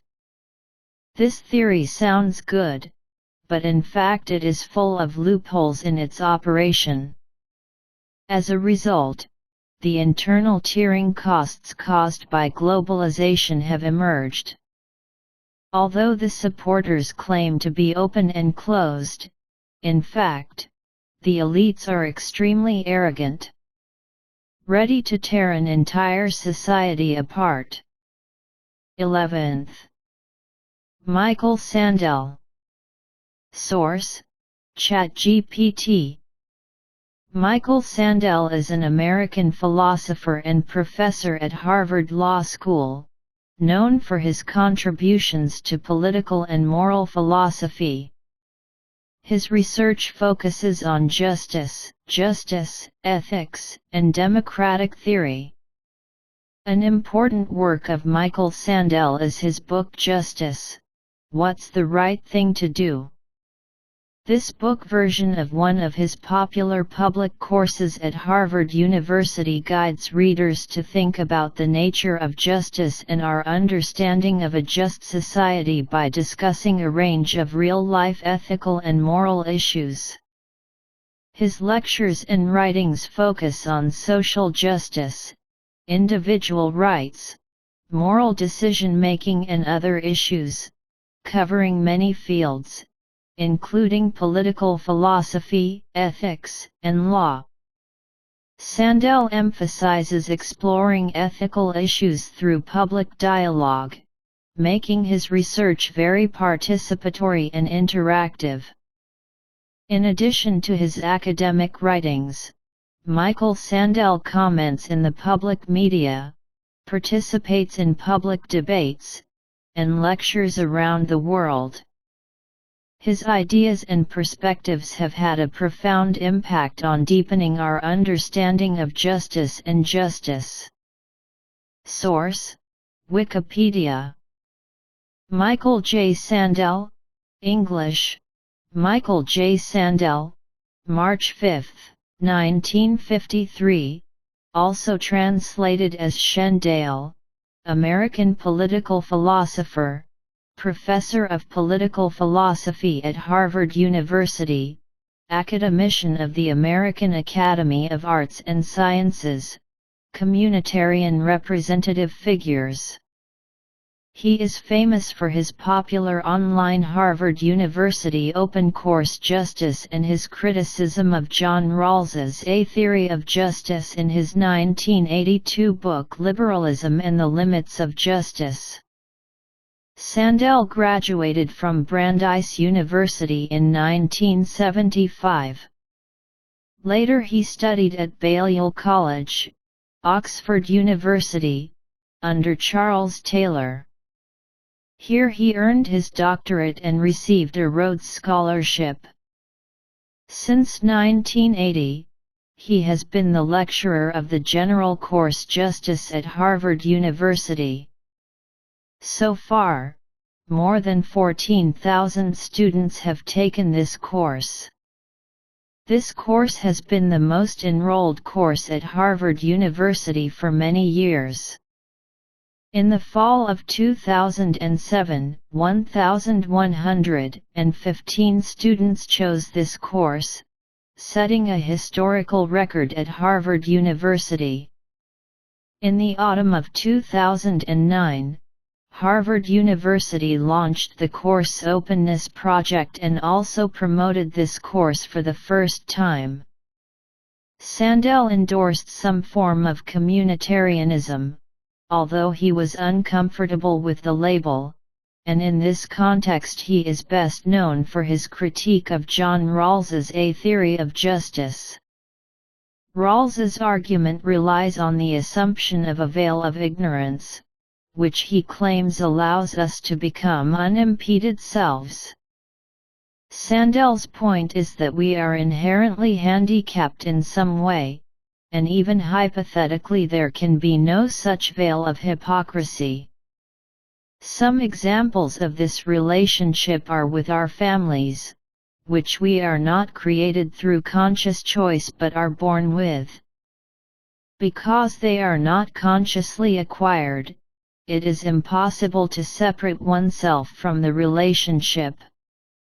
Sandel argued that only a less strict, looser veil of ignorance should be assumed. Criticisms like Sandel's inspired Rawls, who later argued that his theory of justice was not a metaphysical theory but a political theory, based on which different moralities and different individuals and an overwhelming consensus was formed among the group. 12th. Anti-ableism, anti-elitist. Source: ChatGPT. Anti-ableism or anti-elitism is a philosophy that emphasizes opposition to social, political, and economic elitism. This perspective typically focuses on issues of equality, justice, and distribution of power among different groups in society. Here are some areas where an anti-ableist perspective might focus. Equal opportunity. Anti-ableism emphasizes that everyone should have equal opportunities to develop their potential without being limited by social background, wealth, or other unfair factors. This contrasts with the ableist perspective, which emphasizes individual effort and ability. Against privilege. Anti-ableism generally opposes the existence of privilege and social class. They believe that society should pursue the abolition of systems that are unfair to specific groups to ensure equal social status and opportunities for all. Social justice. This philosophy emphasizes the importance of social justice, including fairness in the distribution of resources, opportunities, and power. Anti-ableists may advocate measures to reduce social inequalities and ensure that disadvantaged groups can participate equally in social and political life. Multiculturalism. Anti-ableists generally tend to support multiculturalism, which emphasizes respect and tolerance for various cultural, religious, racial, and gender differences and avoids discrimination against a particular group. Decentralization. Some anti-ableists advocate decentralizing power to the wider society to avoid the concentration of power in the hands of a few elites. It should be noted that anti-ableism is not a unified ideological system, and different people may have different views on the ways and methods to achieve social equality. This perspective is reflected in many social movements and political ideas that aim to create a more equal and just society. Anti-intellectualism. Source: International Small Dictionary. According to the discussion of American political economist Thomas Sowell, the American tradition of anti-elite, anti-intellectualism and populism originated as early as the American colonial era in the 17th century. At that time, the first generation of Americans had had enough of the oppression of the European elites and had just pursued independence. The concept of all men are created equal in the U.S. Constitution was the challenge that the common people of the New World posed to the so-called educated elites at that time. 13th. High welfare state. Source: ChatGPT. High welfare countries refer to those countries that provide extensive and generous support and services in social welfare.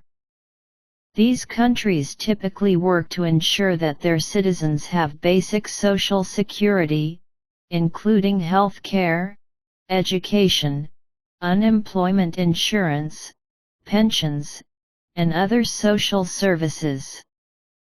The goal of a high welfare state is to create more fair and equal conditions in society. Here are some examples of countries generally considered to be high welfare. Sweden. Sweden is known for its comprehensive social welfare system, which provides free medical services, high-quality education, extensive family support and other social services.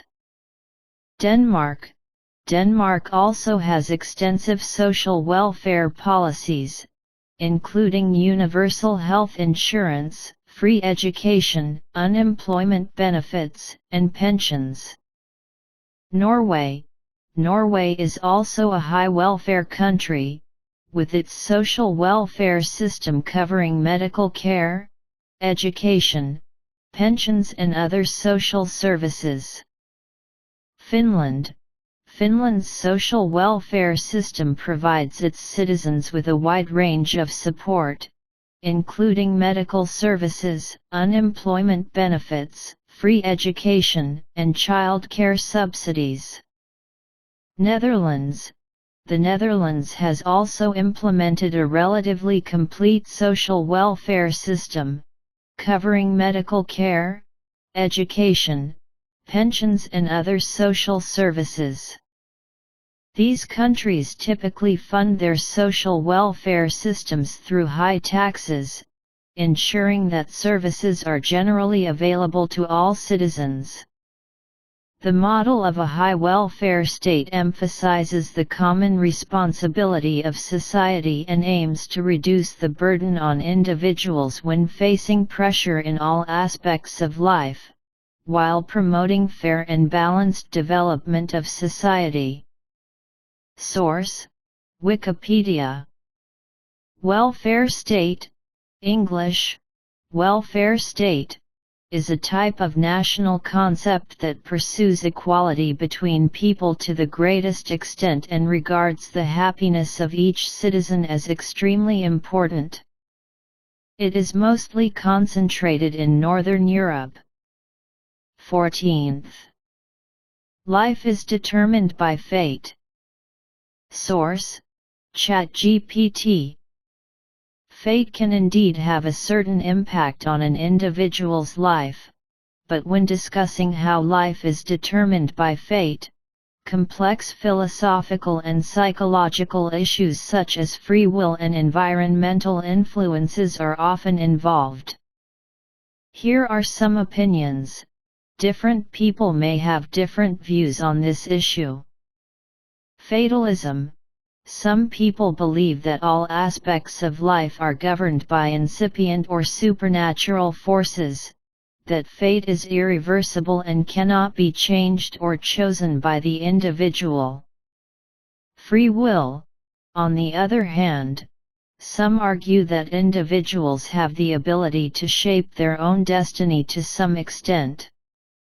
Free will emphasizes people's ability when faced with choices, arguing that our decisions and behaviors are determined by our choices rather than fate. Environmental impact. Some people believe that individual life is affected by the environment, including social, cultural, economic and other factors. These environmental factors may significantly shape people's opportunities, challenges, and experiences. Individual effort. Others believe that through individual effort, determination, and learning, people can influence their own life path to a certain extent. This means that although some things may be beyond our control, we still have the ability to pursue our goals through hard work. In general, different cultures, religions and philosophical systems have different views on whether life is determined by fate. Modern psychology and sociology often emphasize the influence of environment and individual effort in shaping life. In fact, many life experiences may be the result of a variety of factors, including fate, free will, environment, and individual choice. The Saint of Management, Kazuo Inamori. The so-called life is composed of fate plus the law of cause and effect. Source: Vision. Destiny does exist, and the fate of each of us is controlled by our innate destiny. Some people are born rich and blessed, but there are also people who come from poor backgrounds and find it difficult to meet even their basic survival needs. However, there is another factor in life that determines our life just like destiny, and that is the law of cause and effect. What you sow will be what you reap. Destiny is the warp and cause and effect are the weft, crisscrossing the canvas of our lives. The idea came about when Inamori read an ancient Chinese book called Yin Ji Wen, sounds the same as to, when he was young, which recorded the story of Yuan Liufan, a man from the Ming dynasty. When Yuan Liufan was young, he met a fortune teller who speculated on his future fame and predicted that Yuan Liufan would die at the age of 53 and be childless for the rest of his life. Since the fortune teller's predictions about fame came true one by one, Yuan Liufan decided to obey his fate and just live a stable life every day. But when I was 36 years old, I met a Zen master young in the temple and told the Zen master about the fortune teller. The Zen master disagreed with Yuan Liufan's negativity and advised him that his destiny can actually be changed. As long as he can do something actively, the cause will have the effect, and a new situation will eventually emerge. After Yuan Liufan was inspired, he became active in doing good and helping others. As a result, he lived to the age of 83 and gave birth to a son. When he was 69 years old, he wrote Liufan's 4 precepts as a family motto for his son. It is said that this book is very valued by the Japanese and has become a guidebook of national governance for successive emperors and prime ministers. I am ashamed to say that I only learned about this famous book after listening to a Japanese speech. It turns out that life is controlled by fate and karma at the same time. If you think about it carefully, most of the time our moods are at two extremes, either fatalistic or overly optimistic. But there are people in this world who are prettier than us, smarter than us, not to mention rich at home, and even have good personalities. They are simply the real version of Hanina. Even normal people will inevitably fall into depression. We can only shake our heads and say this: it's fate. After all, no matter how hard we try, we cannot catch up with these conditions.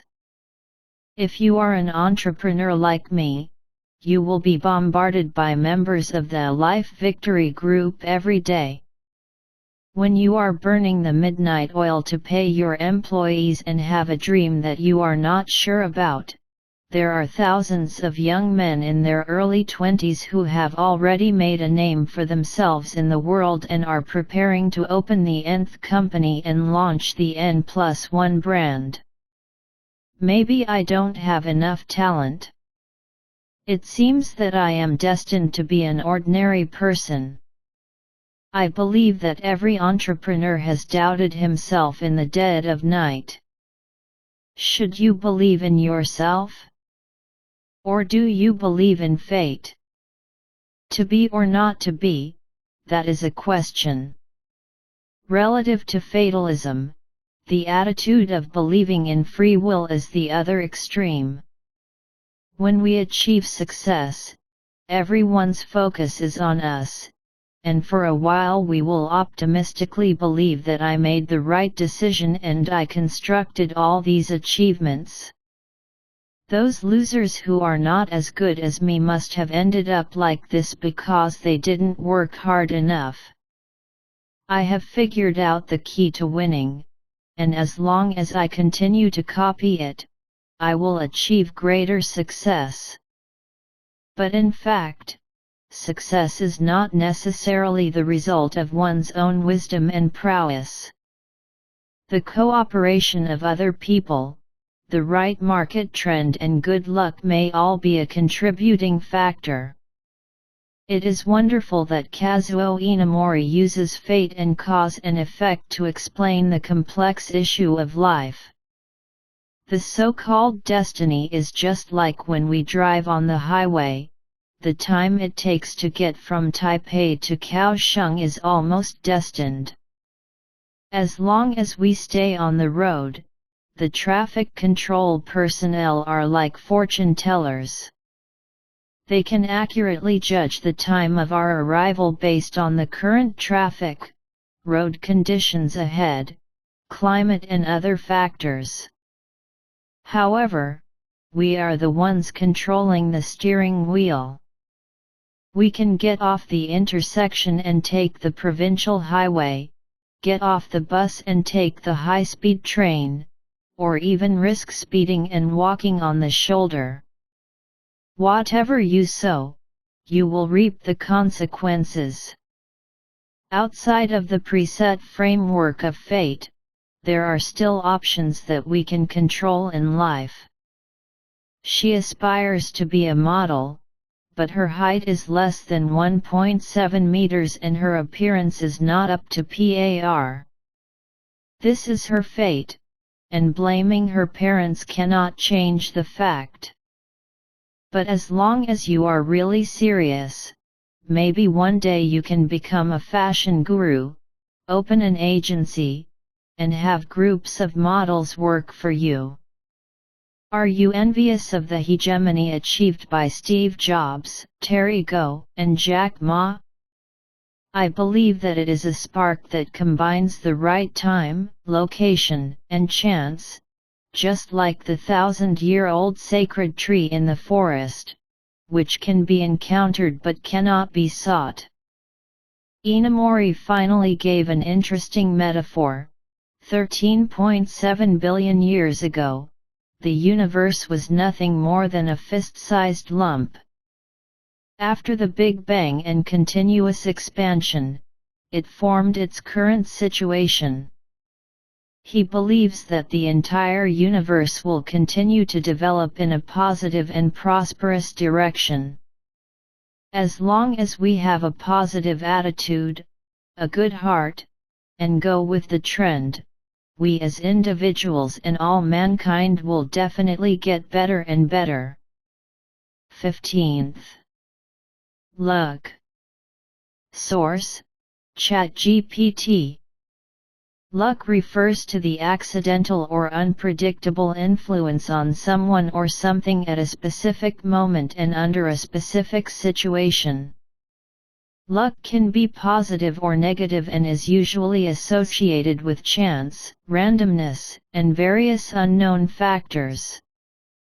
Here are some concepts and ideas related to luck. Good luck and bad luck. Luck is believed to bring good or bad luck. Some people may achieve success due to some chance, while others may suffer setbacks due to unpredictable events. Opportunity and preparation. There is a saying that good luck is a combination of opportunity and preparation. Even if an opportunity comes, if a person is not prepared, he may not be able to take full advantage of it. Destiny. Luck is sometimes associated with an individual's destiny and is considered a predestined experience in life. Some people may believe that fate governs everything, while others believe that people can change luck through their own efforts and choices. Randomness. Luck often involves randomness and unpredictability. Some things are unpredictable and good or bad luck may depend on factors beyond your control. Attitude. An individual's attitude and psychological state may also influence their perception of luck. Some people may be more susceptible to detecting and taking advantage of opportunities, while others may be more susceptible to unfortunate events. Source: Wikipedia. The definition of luck varies in various theories. According to the traditional dictionary of Noah Webster, luck is a force that has no purpose, cannot be predicted, and cannot be controlled to make an individual, group or event better or worse. Its author Max Gunther Willett is defined as an event that affects a person's life and seems to be unaffected by others. It is believed that all societies have beliefs about what brings good luck and what brings bad luck. In other words, beliefs related to luck are a universal cultural phenomenon and a superstition that exists in all societies. 16th. Work hard on the path that suits your destiny. Source: ChatGPT. Views related to hard work on the road to destiny. Accept uncertainty. Working on a path that aligns with your destiny means being able to accept the uncertainties and unknowns in life. This mindset helps individuals better adapt to changes and find ways to succeed within existing conditions. Actively respond to challenges. When faced with difficulties and challenges, people with this mentality usually take positive actions to find solutions to the problems. They may view difficult situations as opportunities for growth rather than as insurmountable obstacles. Take advantage of opportunities. Working hard on the path that is in line with your destiny also means being good at discovering and taking advantage of opportunities. Individuals may become more acutely aware of changes in their surrounding environment and how to adjust their plans to accommodate these changes. Goal orientation. Despite believing that certain things are determined by fate, individuals still have their own goals and pursuits. By setting goals within the realm of destiny, individuals can work more purposefully to achieve their dreams. Flexibility. This mindset also emphasizes flexibility and adaptability. People who work on a path consistent with their destiny are usually more willing to adjust their plans to adapt to changing circumstances. Those who work hard to change their destiny have no time to complain about their destiny. Source: Life Daily. We are all tumbling on the road to pursue our dreams, learning about ourselves from setbacks again and again, and getting lost in blows over and over again. When we feel tired, watch these movies. Maybe you can find the motivation to continue. Flip Happiness Joy, 2015. Turning Happiness describes the true struggle story of Joy Mangano, Jennifer Lawrence, an American female entrepreneur. Joy is a single mother whose parents divorced when she was young. She works hard to support the family's finances. Even though life was tough along the way, she never gave up on her passion for inventions that she had developed since childhood. In the end, after overcoming all kinds of discrimination, social judgment, and cruel financial restrictions, she successfully created the world's first magic mop, Miracle Mop, and expanded her business into a billion-dollar business empire. Relying on his own hands, he changed his destiny. Those who are busy challenging their fate spare no time complaining about it. Don't ever think that the world owes you anything, because it doesn't. I have to do things myself once and for all. Miracle Up, 2009. A lonely old man living alone after losing his wife. In order to keep his home full of memories, he whimsically took his house with a balloon and embarked on an unexpected journey. The wonderful partners who join him along the way accompany him to regain the vitality and dreams he once had. But in the end, he began to reflect on whether what he was pursuing was a dream or a longing that he couldn't let go. Sometimes we have to let go, but it doesn't mean we will forget. Dreams can't wait. You never know which will come first, your tomorrow, or your end. $1 Million Baby, 2004. Maggie, a girl who grew up in a broken family, in order to realize her dream of alliance through boxing, she met Frankie, a boxing coach who had a shadow on boxing due to an accident, and Frankie's good friend Shike. Maggie encountered injuries again and again, and thrilling games one after another, but she always persevered and continued on. Frankie and she also found the long-lost comfort of family affection in each other, which made the highlight of the play extend from poverty and self-improvement to issues of family, race, gender, and finally, a shocking incident that broke everyone's minds. The ending of Glasses earned the film 7 nominations for the 2005 Academy Awards. I recommend everyone to read this inspiring story of Maggie's struggle. Winners are simply willing to do what losers won't. A dream like no other requires the courage with no regret. The Intern, 2015. Ben is a retired old man. In order to fill the spiritual void after the death of his wife, he participated in the Silver-Haired Intern program of a new clothing startup company and worked directly with his boss Jules. Jules is smart and capable, and has a successful career. However, the huge pressure makes him gradually lose his rhythm of life, lose himself, and cannot find a balance between family and work. At this time, Ben, who was the vice president of the previous company, used his rich experience to gain Jules' trust step by step, and gave him advice, guiding Jules in a suitable direction. This movie will be helpful to busy entrepreneurs, workers with unbalanced lives, or the elderly.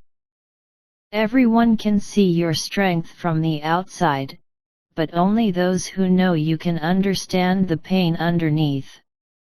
People see you for your abilities, people respect you for your attitude. In the play, even though Ben reached a high position before retiring and his abilities were first-rate, needless to say, it was his attitude that made his colleagues and superiors like him. Gentleman, considerate, careful, team-oriented, etc., he can really get spiritual satisfaction in the process of retiring and looking for something to do. The Secret Life of Walter Mitty, 2013. The protagonist who likes to daydream, when the company where he works and his colleagues are facing a layoff crisis, he decides to step forward and embarks on an extraordinary journey. He found that adventure in reality was more exciting than any dream he had ever had. The biggest reward in a journey is getting to know yourself in an unknown place. The greatest pain in life isn't failure, but failing to experience everything you've always wanted to experience. The life you've always dreamed about having is hiding behind the changes you don't want to make. If we want to achieve things that we would otherwise be unable to achieve, of course we have to take a path that we would not otherwise take. As for whether the chosen road is full of mud or full of flowers, it is up to us to explore it ourselves. The Pursuit of Happiness, 2006. The movie describes a down-and-out medical equipment salesman. Due to his unstable income and difficult life, his wife left him and the apartment he lived in was repossessed because he could not pay the rent. He could only support himself and his children on his own. But he did not give up on himself. In order to give her lovely little son Christopher a better life, his original kindergarten quality was very low, and he even spelled happiness as happiness, which is why the title of the film was deliberately called The Pursuit of Happiness. He made a desperate move and joined a financial consulting company as an unpaid intern. Can he, who is already talented and intelligent, turn around? The source of our greatest courage is always those who we want to protect the most. Success is never a coincidence. All who succeed have griefs that are hidden to you. The greatest pleasure in life is doing what people say you cannot do. The Devil Wears Prada, 2006. Andrea is a newcomer who wants to be a columnist, but unexpectedly becomes the assistant to the editor-in-chief of an authoritative fashion magazine. Under the fast pace and high pressure of the fashion industry, as well as the almost demanding torture of the editor-in-chief, Andrea had a very painful life at first. Her boyfriend and friends could not bear to see him suffering like this. In this way, he gradually worked hard step by step, gained the appreciation of the editor-in-chief, and learned many secrets of this industry. For many office workers, these plots are all vivid in their minds.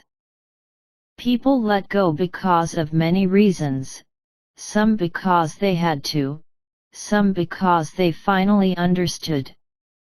Happiness is not something you show on the outside, it's something you need on the inside. Life didn't become easier, we became stronger. Is your career more comfortable? Congratulations! But don't forget that if you want to continue to make breakthroughs, you have to challenge more difficult things. La La Land, 2016. In Hollywood, known as the City of Dreams, there is a man and woman who are trying to find a balance between dreams and reality. One is a musician and the other has a dream of being an actor. The arrangement of fate not only allowed them to meet, but also made them become the biggest pillar behind each other's dreams. Dreams are very important, but reality cannot be ignored. It is a really difficult life issue. You can never figure out life. What you thought you own, is actually leaving, what you thought you've lost, is actually on its way to you. Sometimes two people who like each other are not the best fit for one another. Having someone to share your dream with always makes the dream more beautiful. Chef, 2014. Carl is a highly regarded celebrity chef, but because he can't balance between making wonderful meals and the stereotyped meals that require stable quality in the real catering industry, he also received a few slanders from food critics. His remarks made him lose control and lost his job, and his family was broken up. After losing everything, he decided to return to his true heart and find his passion for why he wanted to be a chef in the first place.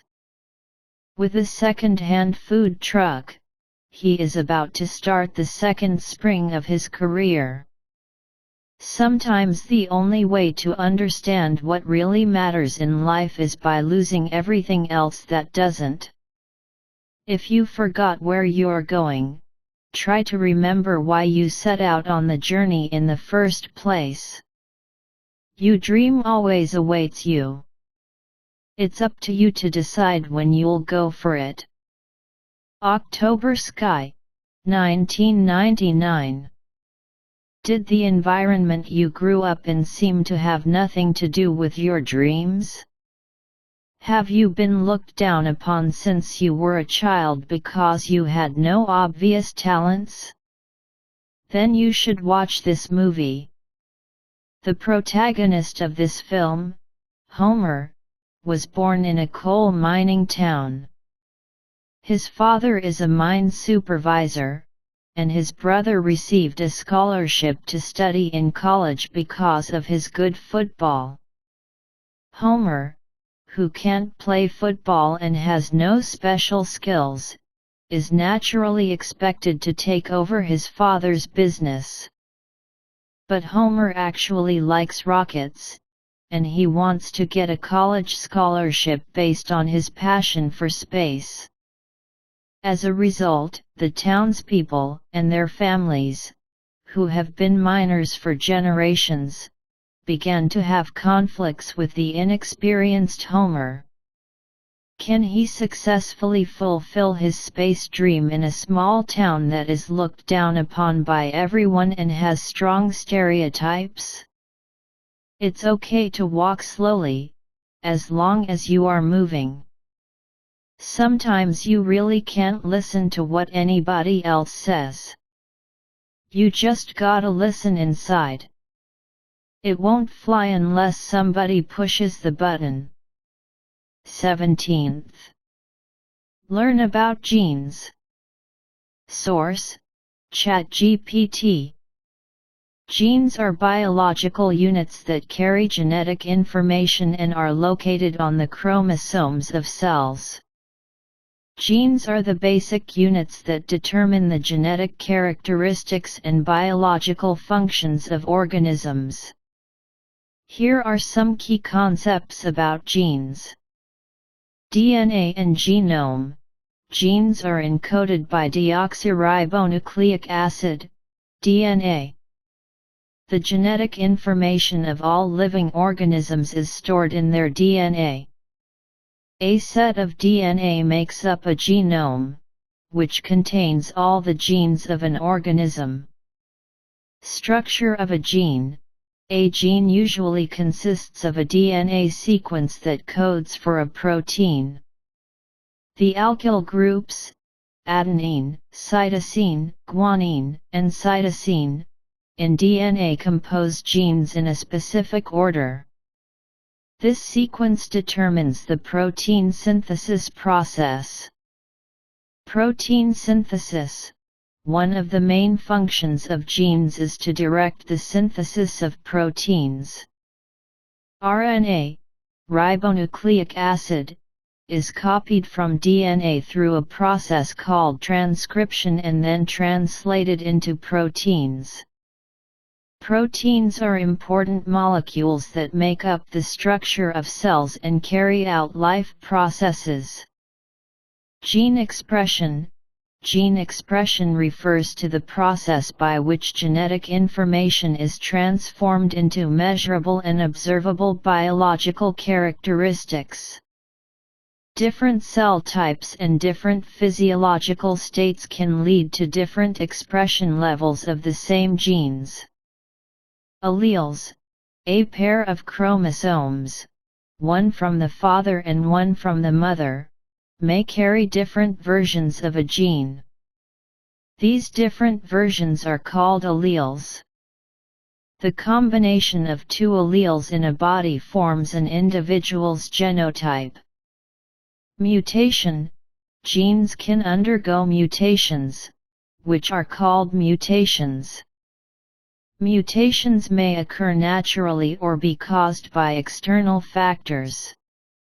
Mutations can have an impact on gene function, sometimes leading to disease. Heredity: genes are the primary mediators of genetic information passed from parents to offspring. Genetics studies the transmission and variation of genes and their effects in individuals and populations.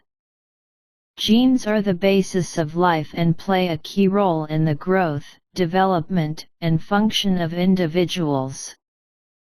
In recent years, the development of gene editing technology has enabled scientists to more precisely manipulate and understand the function of genes. Source: Wikipedia. Gene in biology refers to the basic material unit carrying genetic information, basic genetic unit. Since the molecular carrier of genetic information is determined to be nucleic acid, a gene refers to a heritable and functional DNA or RNA sequence. Specifically, it is a segment of DNA or RNA macromolecules encoding gene products, RNA or protein. Synthetic nucleotide sequences. The process of figuring out the sequence itself is called gene sequencing. The structure of a gene consists of enhancers, promoters, and protein coding sequences. That is, gene products can be proteins, protein-coding genes, and RNA, thereby controlling the trait, differential, expression of individual organisms. The sum of all genes in an individual is called the genome. The sum of all alleles in a species is called the gene pool. In most eukaryotes, genes are divided into nuclear genes and mitochondrial genes. The chloroplasts of green plants also contain chloroplast genomes that are independent of the nucleus. Humans have approximately 20,000 to 25,000 genes. In eukaryotes, chromosomes exist in pairs in somatic cells. Each chromosome carries a certain number of genes. A gene has two aligned loci during cell mitosis, called alleles, one from the father and one from the mother. According to the performance of the traits carried, they can be divided into dominant genes and recessive genes. Generally speaking, every cell body in the same organism contains the same genes, except for differentiated immune cells, but not all the genetic information carried by the genes in each cell will be expressed. Factors that control gene expression are divided into traditional genetics, enhancers, promoter sequence-related factors, and epigenetics, DNA methylation, histone acetylation, and deacetylation, and RNA interference-related factors. In cells with different functions or in different cell types, the genes that are activated and expressed are also different.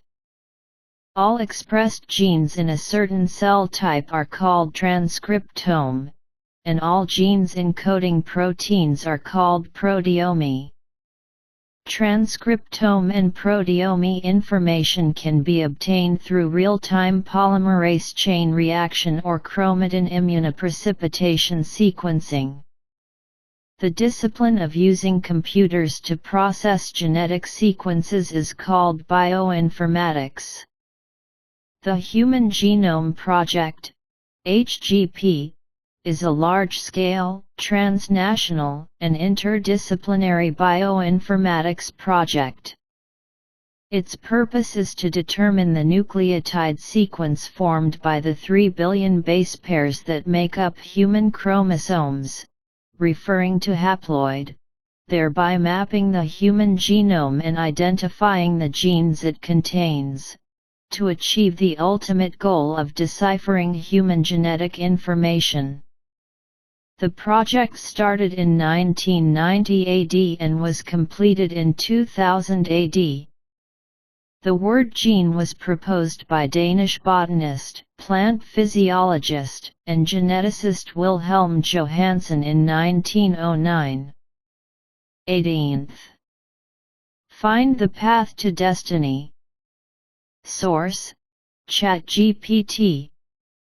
Finding the path to destiny is a challenging process, and everyone may experience this exploration at different stages or situations in life. Here are some suggestions to help you find your destiny. Self-awareness. Understand your interests, values, talents, and passions. Through self-reflection, you can gain a clearer understanding of your needs and desires, allowing you to better move in a direction that aligns with your true goals. Set goals. Identify the goals and dreams you want to achieve. This can be a short-term, medium-term, or long-term goal. Goals help give your life a sense of direction, allowing you to focus your attention and efforts in a specific direction. Try new things. Explore a variety of experiences and activities, including those you have never tried before. By trying new things, you can broaden your horizons by discovering new interests and possibilities. Learning and development. Continuous learning and self-development are important parts of finding your path to your destiny. Cultivating curiosity and constantly learning new knowledge and skills will help improve your abilities and better adapt to changes. Talk to others. Talk to others, especially those who have experience in your field of interest. Share your ideas and goals with them and get advice and guidance that can help you become more clear and realize your desires. Overcoming difficulties. Accept life's challenges and learn to grow from them. Coping and resilience in the face of hardship are keys to finding your path to destiny. Flexibility. Stay flexible and adaptable because the road to destiny may not be easy. Being adaptable to changes and being willing to adjust your plans will help you find the path that suits you at different stages of life. Remember, finding your path to destiny is a dynamic process that may take time and experience. The important thing is to stay active, continue to explore and learn, and believe in your ability to create the life you want. People's destiny changes every 10 years. Luck psychologists reveal 10 signs of good luck. Source: Vision. A director who has worked for a small logistics company for 3 years is eager to get a prescription for destiny that can make him rich overnight. As soon as he sat down, he asked with a smile, "I heard that when I was a child, no matter where I took my horoscopes for people to calculate, everyone said that my life was very good. However, from the age of 20 to 30, I still can't seem to see it. It's a sign of luck. At least I should win the lottery, right? How is my life?" The word confidence is written all over his expression, and his eyes reveal that the great luck he deserves in life seems to have been lost for a while and he has not yet found the way, and he looks like he wants me to quickly get it back on track. May I ask, what exactly do you expect? Of course I want to become a rich person. Am I destined to become a rich person? Will I become better in 3 years? He was persistently digging into the rosy future that would unfold 3 years later, but I could no longer hold back my curiosity. What were you doing 3 years ago? Just go to work and get paid every month. It feels good to be a salary thief. He has revealed his future with his own hands. The scene 3 years ago is exactly what he will be like 3 years from now. If no action is taken, nothing will happen. No, it should be said that there should be no results. People have grown to 30 years old, but they don't even understand such a simple truth. This man is perfectly ignoring basic principles of luck, nay, of life. I can't give him any advice as he only wants to make a fortune. However, he still tried to shout to me through his eager eyes like electric waves, "Please tell me, I will become a rich man. Please." All I can do is diagnose. Absolutely no answers will be given. In order to make life better, I will try to accompany people who come to consult and rack their brains. For people who seriously hope to change their lives, I will also seriously give all advice within my ability. But I won't tell anyone who comes to me just to hear what they want to hear. I still wanted to be honest with him, at least about the luck part. So, I told him, the more anxious a person is looking for, the faster luck will escape, so please don't expect innate luck. If you don't have luck, you can definitely create it by yourself. After all, there are too many ways to master luck. Too much. Even a bee will not fly in a certain direction for no reason. Even a small flower on the roadside will try its best to emit fragrance and raise pollen, trying to formulate and implement survival strategies with its own fragile body. So the man's question was wrong from the start. What he should ask is, how can I create luck? Rather than, am I destined to become a rich man? Of course, if you can think clearly before asking me, the process will naturally be much faster, more practical and efficient. After the man turned around in disappointment, luck also left him further and further away. Changes and signals that will appear when you are lucky. A person's fortune changes every 10 years, and everyone appears at different times. We usually refer to the 1 to 2 years before the grand fortune changes as the delivery period. During this period, certain common phenomena will appear invariably, not necessarily good or bad, because the incoming luck will be different from the existing luck. When fate intersects, unprecedented chaos and contradictions will be intensified. Great luck will not come without warning, but will send us signals through physical, psychological, and environmental changes. Physical changes such as changes in appearance, mental changes such as changes in existing values, changes in the environment such as changes in the relationships around you, etc. are all relatively representative signs. Not only can we foresee our current destiny, but we can also foresee the upcoming future. On average, a person can experience good luck once or twice in his life.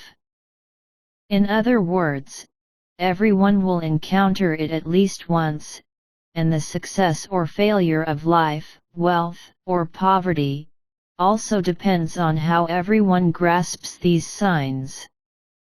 Therefore, when the great fortune is approaching, you must not let it go easily. By the way, the following are the changes and signals that will accompany the emergence of great luck. Are you experiencing great luck at this moment? 1. Radiant. 2. Changes in interests and preferences. 3. Sort out existing interpersonal relationships. 4. Experience environmental changes such as changing jobs, moving, getting married, etc. 5. Appetite suddenly improves. 6. The plants at home are growing well. 7. Facing adversity and suffering. 8. New gatherings and groups emerge. 9. Open your eyes with ease in the morning. 10. Perspectives and attitudes begin to change. 19th. Discover your own strengths. Source: ChatGPT. Discovering your strengths is an important and beneficial task. It helps you better understand yourself, realize your potential, and find a life direction that matches your personality and interests. Here are some suggestions to help you discover your strengths. Self-reflection. Spend some time thinking carefully about what interests you in different areas and what you excel in them. Self-awareness and self-reflection are the starting points for discovering your strengths. Listen to feedback from others. Ask friends, family, colleagues, or mentors what they think of you. They may be able to provide perspective and advice on your strengths. Try a variety of activities. Take part in a variety of different activities, including ones you've never tried before. By participating in different experiences, you may discover areas in which you excel. Note your interests and achievements. Write down things you enjoy, successes you have, and experiences that create excitement. This helps identify your unique strengths. Accept the challenge. Recognize that the process of discovering your strengths may involve some challenges and uncertainties. Face challenges with courage and view them as opportunities for personal growth. Focus on energizing activities. Find activities that spark your enthusiasm and energy. When you engage in something you enjoy, you're more likely to develop your strengths. Seek professional help. Consider speaking with a career counselor, mentor, or psychology professional who may be able to provide deeper insight into your potential strengths. Continuous learning and growth. Specialties can be developed, and continuous learning and development of new skills is an important way to discover and expand specialties. Invest time in learning new things and you may discover new talents and interests. Evaluate past experiences. Look back at what you have accomplished in past experiences and understand why you were successful in them. This helps determine where your strengths lie. Discovering your strengths is a gradual process that requires time and patience. Keep an open mind, be brave enough to try new things, and have fun discovering them. Your specialty may be an evolving area that continues to develop over time. How to find your own strengths. Source: Yama Knowledge. How to discover and cultivate your own interests and hobbies after you have acquired a skill. That's where this article comes into play. 1. Increase your reading. Only when you know more things will you know what you will love and what you will like. Many stories, plots, and scenes may resonate with you. If you resonate with a certain process and have a feeling of being there, then this may be your interest, or it may develop into a hobby. For example, some students discovered in reading how great it is for doctors to help patients, and even developed resonance and interest in nursing and heart-to-heart conversations. To expand your horizons. Yes, it's time to go on a short trip. The reason why you don't know what you are interested in, or are not interested in anything at all, is because you have been paying attention to the things around you for a long time and forgotten the scenery in the distance. It is also possible that you are too self-centered and have been centered on me for too long, forgetting everything in the world. Go out for a walk, take a short trip of 3 to 5 days, and maybe you will suddenly become enlightened. 3. Communicate with your friends and ask them to point out what you are most lost in when you are doing it, and what thing you are most quiet when listening to. Then, these things that you subconsciously and actively pay attention to may be your interests and hobbies. 4. Look for the diary from your childhood and read it. I hope you haven't forgotten the language of your childhood. Such beautiful days will remind you that there was something that you have always loved and cared about, and now it has been buried deep in your heart. Even if you admit the classmates who wrote in your handwriting, it may not be that whose signature will arouse your previous interest. Hobbies develop into specialties and professional skills. In the real world, there are very few examples of people with a bachelor's degree doing their jobs. It is common that biology majors are working on databases, art graduates are writing web programming, English majors are engaged in physics research, and elementary school graduates are leading many doctoral work. In fact, your major cannot be regarded as your specialty, and your major is not your real skill. What you have to do, and what you can persist in doing well, is to develop your interests and hobbies into your own strengths, move closer to your career, and make it your own professional skills. This way you will be happier at work. So how can you develop your own strengths and professional skills through the development of your interests? 1. Establish your own circle of interest. Learn from people in the circle, communicate with them, and understand the relevant career prospects and what the path of learning and growth looks like. 2. Join hobbies training classes or geeks. No matter what you do well or not, as long as you are interested, willing to do it, and do professional things with a group of people with the same interests and hobbies, then they will also become professional people. 3. Open your own independent blog. Summarize your own experience, fight for your own honor, and let more people monitor your progress. 4. After working for 2 to 3 years, you should insist on doing the same thing. The work of these years may be your professional skills, and learn to turn them into your hobbies. Otherwise, your work of these 2 to 3 years will not be good for you. It's meaningless. You have lived 3 years in vain compared to others. Conclusion.